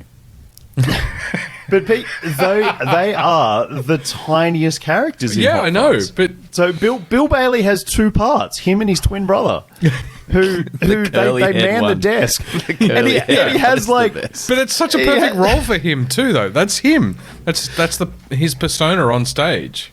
Yeah, he has like 5 lines in the entire fucking movie. Yeah. And Bill Nighy is the police commissioner that comes in at the start and the end. And that's it. He's the bookend. And that's it. You want me to go upstairs? You want me to get the commissioner down here? Yeah, that's exactly it. And Martin Freeman is one of those as well. Yeah. And like the other people that just come in, and then there's so many in jokes that are written, not in jokes. It's not the right the background jokes that are delivered in that movie to the foreground action and happening and script of the whole movie is just, I think it's perfect. And I'm going to wax lyrical about this movie till the day I die. And I think all of that developed through the planning and execution of Shaun of the Dead, which was which in my mind was a very English version of another one of my favourite movies, The Evil Dead 2, which was a Sam Raimi and Bruce Campbell. The horror comedy there that is delivered, one in a very over-the-top American blood, gore, walls exploding, things getting shot off and cut off with chainsaws, to a very English proper sensibility tea drinking, and we're stopping at 2 for tea and things like that. It was that English sensibility, and I think he brought such a gravitas to that horror comedy genre that it's hard to ignore. But you would say the Egg Wright name to the average Joe on the street, and they'll go, who? Yeah. And then you'll go Shaun of the Dead and Hot Fuzz, and they'll go, what? Or Scott Pilgrim, which was a Hollywood movie, which was excellently written. Once again, love that executed and cast. Yeah. I've got to say Fantastic. on that, if I said the name Edgar Wright to a bunch of my mates, the first thing that comes back is montage. He is the king of the quick montage. That scene in Shaun of the Dead when it's player 2 has entered the game. Don't you ever work today? Player 2 has left the game. And then it's the scrape of the knife on the toast, the shoe being pulled through, the pen in the top pocket, and it's all with that whoosh noise of whoosh, whoosh, whoosh, whoosh. Like, they are pure moments of film genius. And I have found a hypercut of them on YouTube. It is 3 minutes and 26 seconds long, and it is... I got a minute into it, and it was glorious. Like, there were only a couple in Shaun of the Dead, and then he doubled down in Hot Fuzz. There's the scene when he opens... It's when Simon Pegg goes to go on the rampage, and he's arming everything and clocking everything in. And it's so perfectly timed, like almost musical, just cocking shells into the bottom of the shotgun and doing that. They are some of the best montages you've seen. And you look at montage has always been such a great device for telling stories to get through. Or moving time quickly. Yeah, and just to get through a bunch of shit you need to get through, but you don't want to spend time waxing lyrical about. And then he takes it and makes them fucking hilarious. Like, for that alone, I think he's just a genius. But they can be tacky. Yeah. If they're not done correctly, they can be hugely tacky. But it's like he nails the ability to do that. Yeah. And that was one thing that I've only seen Baby Driver twice. And I think the first time I saw it, I was waiting for that telltale Edgar Wright montage of exactly that, and it never came. And I like Baby Driver. I think it's original. I think it's very well written, and I think it's very well acted. It's a much slower pace and less quirky than the others. Yeah. But I still enjoy it. So I would really like to move on to. I didn't know he'd done. I had heard of the One Night in Soho, but hadn't seen it. So I think I might be hitting that up this weekend. Yeah, I haven't seen it either. My favourite out of all of them has got to be Scott Pilgrim. It was just such an original way to tell a pretty tired story. I mean, it was if you boil the plot all the way down, it kind of reminded me of High Fidelity with John Cusack. And I know that there's differences as well. It's about a guy going through his so High Fidelity was a guy revisiting his past exes to figure out what was wrong with him and why he was unlovable, whereas Scott Pilgrim starts dating this chick who just comes out of nowhere in a bigger than reality kind of way, and then he has to fight her 10 exes? 7 evil exes. 7 evil exes. Seven evil exes. And it was just like Ramona the Flowers. The visual the visual storytelling element in that movie was brilliant in terms of taking a comic book concept and bringing a comic book to life in a movie. No one's ever done it, and no one's done it since quite as well as he did. It felt like panels on a comic. It's a very basic graphic novel as well. Yeah, in comparison. But I thought that was brilliant, that movie. People talk about, when you adapt comic books and stuff, and people obviously go to, for the most page to screen, like adaptation, realistic adaptation, obviously everyone goes to Watchmen, which is one of, if not the most faithful adaptations from the original source. But Scott Pilgrim was the most inventive and clever way to be that faithful as well. It wasn't trying to faithfully tell a comic or a graphic novel story. It was trying to faithfully portray a graphic novel on screen. Yeah, that's exactly. And that's the difference. But it's Go. I was going to say, my favourite scene in that whole thing, and it's purely for the weird little musical note, is when they got band practice and he goes for a pee and the pee meter goes down, and it's the Zelda fairy fountain music is playing in the background when he takes a slash. I don't know why, but that scene's always stuck with me. I love the band off at the end with the two fucking the two and the two holographic fucking Chinese lions intertwining and fighting each other was just Scott has learned self-respect. He pulls the sword out of his chest. Yeah, that's great. It's such a great movie, and it's to Edgar Wright's vision in terms of bringing a comic book or a graphic novel to life. He did it in a completely unique and visual way. Yeah. And I think that's what makes the rest of the movie so well. You were talking about montages. He brings a unique spin on a pretty well-known kind of movie mechanism to move a storyline forward. But he does it in a way that's different to what's been done before. Yeah. I think that's why he's a standout director. Yeah, I definitely agree with you there, and I think that's definitely one of those things. Like I said, I missed that in Baby Driver. I liked it, but if there was, I thought it was a pretty average movie, to be honest. I thought it was a good movie. I really enjoyed it, and I thought it was something original that broke the tone of the years that surrounded it. I felt the whole movie was a piss take of Fast and Furious, to be honest, and Ocean's 11. Well, it kind of was. And I just wish he'd dialed it up a little bit, just to make it more obvious as a piss take, just to say... Isn't there a little montage moment in the opening scene of Baby Driver? Yes, there are.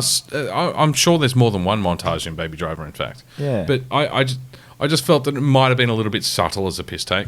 I just would have liked a big fuck you. In comparison to, like, Shaun of the Dead and Hot Fuzz that were piss takes in your face their own. Piss takes. Yeah. And they were taking the piss out of themselves as well. In Shaun of the Dead, where they meet the other crew that looks exactly like them. It was a piss take of itself. Yeah. I love that scene.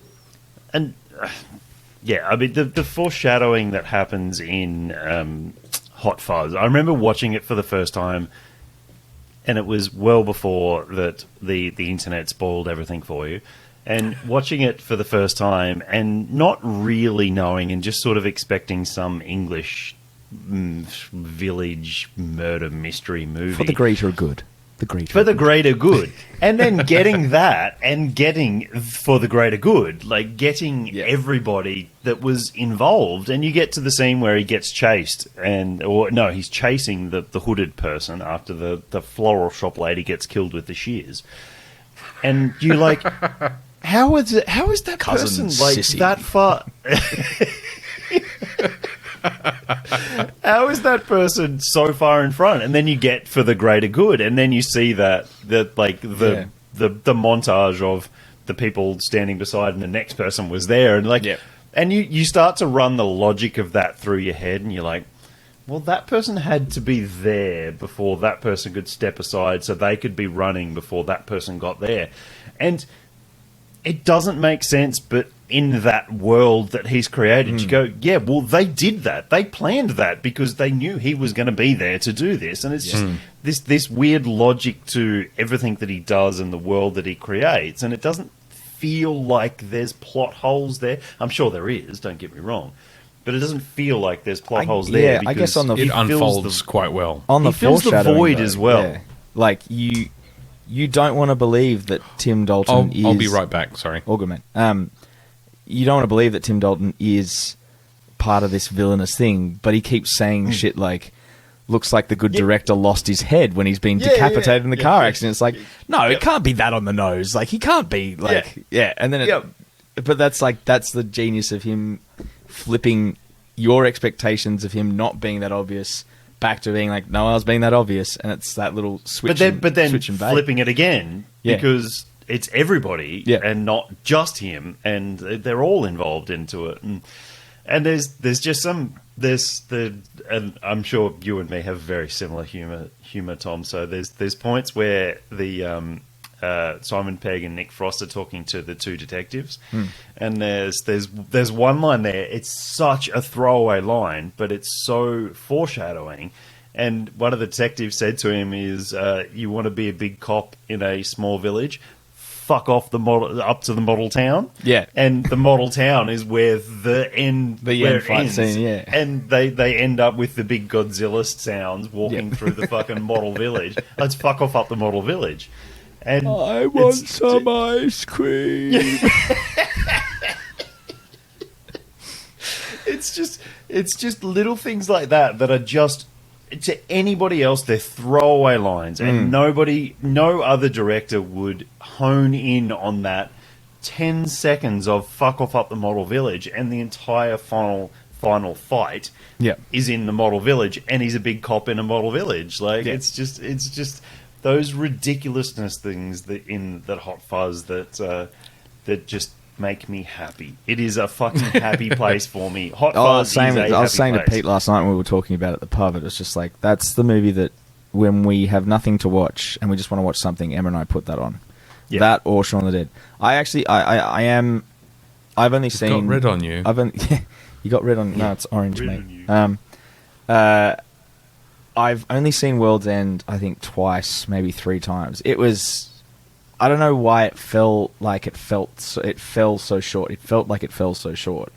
I think it just went too big, like with the whole alien invasion thing. It was just like, there is some good bits in it. Like there are some hilarious bits in it, but yeah, I think it's also like that little switch up of Simon Pegg had always played like the lovable guy, and when he was playing that bit of an asshole who was still like broken but lovable, it didn't kind of work as well. I think there was just a few misses there, unfortunately. It is the weakest of the 3. And you look at the other way around. I do tend to agree. Yeah. Nick Frost has always been the dope sidekick, and he plays that so well. But to have him as the voice of reason almost doesn't play. Like you want him, and I guess you want him to deliver the stupid one-liners that are hilarious. You know, you want to see your favourite monkey? Yeah. we were both in the same place there.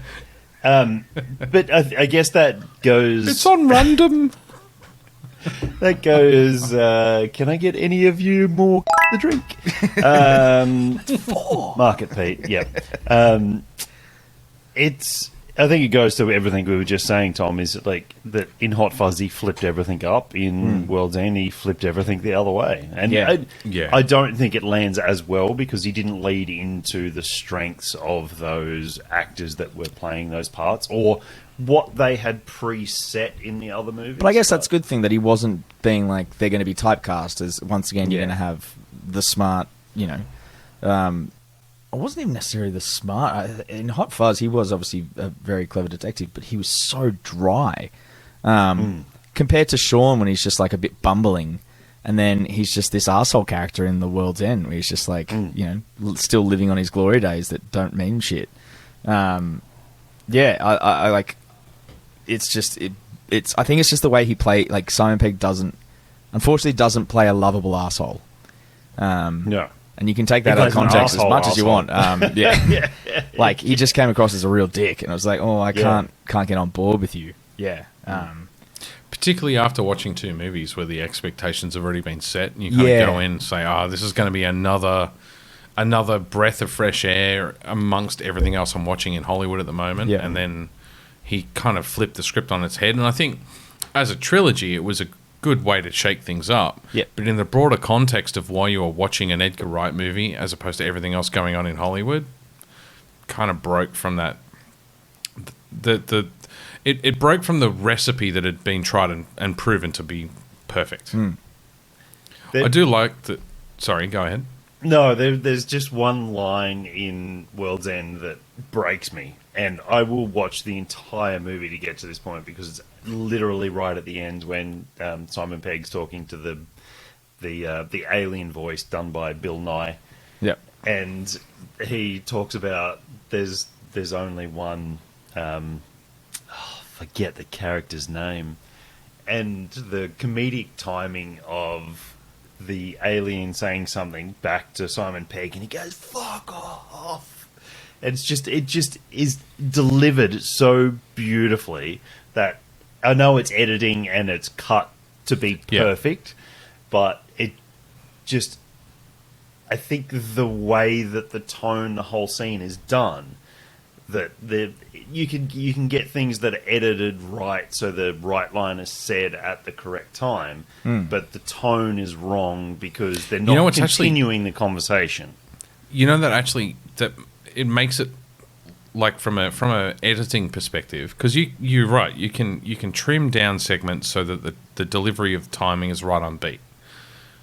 The challenge there becomes you've watched this same sequence of events and these same lines delivered so many times that they start to lose their comedic value entirely, and it becomes quite abstract to say.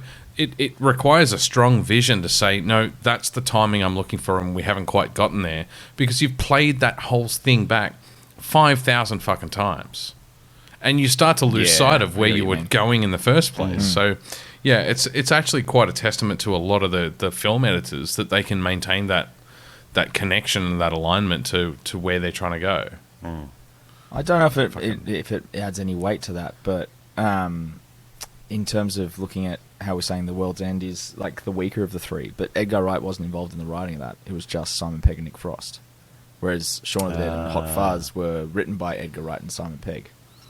Yeah. So, it's a different bowl of comedic Maybe that's juice. why it has a different a different feel to it. Yeah. And I mean, I do like that Dylan Moran was in the first movie and Bill Bailey was in the second, because those two are a 1-2 hit duo from Black Books. They were the two main characters in Black Books. That's right. It was Dylan Moran in the first one. Yeah. Yeah. He was obnoxious. Great. You then roll into Paul was the movie that Nick Frost and Simon Pegg made outside of the Directorial trilogy, while Edgar Wright was making... I enjoyed that film. Edgar Wright was making Baby Driver, and those two made Paul.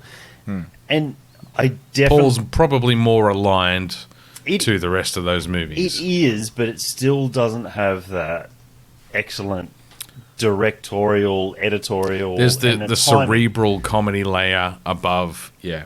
And yeah, you're right. I think they're all together, all good movies, but there's exceptional movies within all of those three people's filmographies.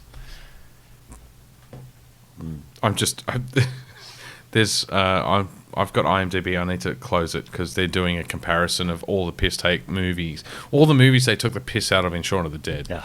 And so they had the sequence of Nick Frost. I don't even remember what he was doing, but it was a Free Willy ripoff. And then they moved to Romeo and Juliet, and they'd have the exact same sequence of events. And he was holding a Tabasco sauce packet in his hand. Anyway, the one scene that gotta close that window. Gets Emma every time is, and it definitely happens in all three, the fence jumping scenes. Yeah. So when Simon Pegg, especially in Hot Fuzz, sure. Shaun of the Dead, he face plants. Yeah, he falls down that fence. Yeah, but in Hot Fuzz he goes over, and then Nick Frost just barrels through the fucking fence and goes head up. And every time that's like, if Emma's ever sad, it's just like, do you need your favourite monkey? You want to see Clyde? And you just put up that scene for her, and she's just instantly happy again. It is a pure joy moment. Yeah. No, he's a brilliant director.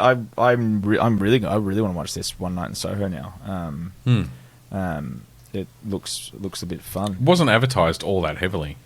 No, I remember hearing the name of it, but it just never popped up on my radar. So yeah, I'm gonna have to prepare myself, and I hope it's a really good chuckle. But no, I think he's a perfect person for us to start like doing some of these director like little focuses on. Well, there's not 6,500 movies to fucking review. That. Yeah. I mean you go and do James Cameron and entire catalogue. But yeah. No, well, Ivan Reichman, he's a genius. Some late show comedy for you. Oh, very good. Half the jokes that I grew up listening to or watching on TV, you could not repeat on TV today. No, you'd be kicked off stage. You would be. But yes, Edgar Wright, what a hero! What an absolute hero. Good fucking director. And Dan chose an awkward moment for us to have to pad out because we're at the end of the episode. So Dan's going to come back and we're going to say goodbye. Yeah, I mean that's. So we hope you've had a fantastic episode. Oh, he does have a new movie coming out though. Edgar Wright is directing and writing. It's based off a Stephen King novel. The Running Man. Really? The futuristic United States where the world has become a dystopia. Cool. He could have fun with that. I'd watch that shit. Also, if you're not watching it, watch Star Trek Picard. It is fucking brilliant. Yeah. So brilliant, in fact, that I started watching the beginning of season 2 and went back and started watching The Next Generation. I think I'm 4 seasons into TNG now. Because Patrick Stewart's just such a fucking awesome actor. How did we get onto Patrick Stewart? Oh, we were padding padding because you decided to take a leak just at the end of the episode, so we couldn't say goodbye. I was trying to hold it, but I couldn't. Yeah, I no, know. How do we get it? No, because saying that Edgar Wright's got a new film coming Running out, Man. The Running Man. He's doing a readaptation of The Running Man. So this is Philip K. Dick Running Man. Phillips who's Dick? Yes. Philip K. Dick wrote Running Man, didn't he? You're telling the story, bro. It says here on IMDb that the writer was Michael Bacall and Stephen King. Stephen King, yeah. Stephen King novel, I'm yeah. getting Running Man and Blade Runner mixed up here. Sorry. Oh, there we go. Yes, Running Man Stephen was King. a Clint Eastwood. It wasn't Clint Eastwood. Who was the actor Arnold in the original? Schwarzenegger in the 80s. Yeah, it was an '87 film, so they're redoing that. Yeah. That's Edgar Wright's next film. What was I thinking I of? see. I really love the Arnie movie. So the Running Man was a good 80s. It was a good 80s, 90s. I don't know when it was done, but I think it was 80s. '87. 87. Yeah. So Domino. Oh God, Domino. He was the opera singing, metal LED light wearing. Yeah, crazy. I was thinking Westworld, and I'm pretty sure. Was Clint Eastwood in Westworld? Anyway, we're way off topic. Anyway, This is just a yes. massive tangent now. Who's the famous actor that was in Westworld, the original movie? Not the new Oh, you're talking about series. the new one. I don't know. No, the original. Because that's an 80s movie. Yeah. Originally, it's not on I IMDb think we need for to pull some a plug reason. here. Yeah, I think that's the end. That's That's us? curtain call. Yeah. That's us. Yeah, Curtain call. that's us. Curtain call. Yes. I think we've talked up enough shit and talked down enough shit tonight that we can pull the pin at the 3 and a bit hour mark. We're just under 3. Okay. Thank We you, can- as always, for listening. Or go to the Winchester sorry? and wait for this to blow over. It's the wink that sells it. Should put this song on again. It's on random. Random. It's my favourite fucking line from that movie. Don't know why. All right. Cool. Thanks for listening. Thank Thank you, everybody. Subscribe, like, comment, hit our Instagram and our Facebook and all our other social media. Tom's extended social media presence will be exposed to the world, so you can hit him up. Extended social media. Yeah. Yeah. Okay. Bye. Thanks, guys. Bye. Bye.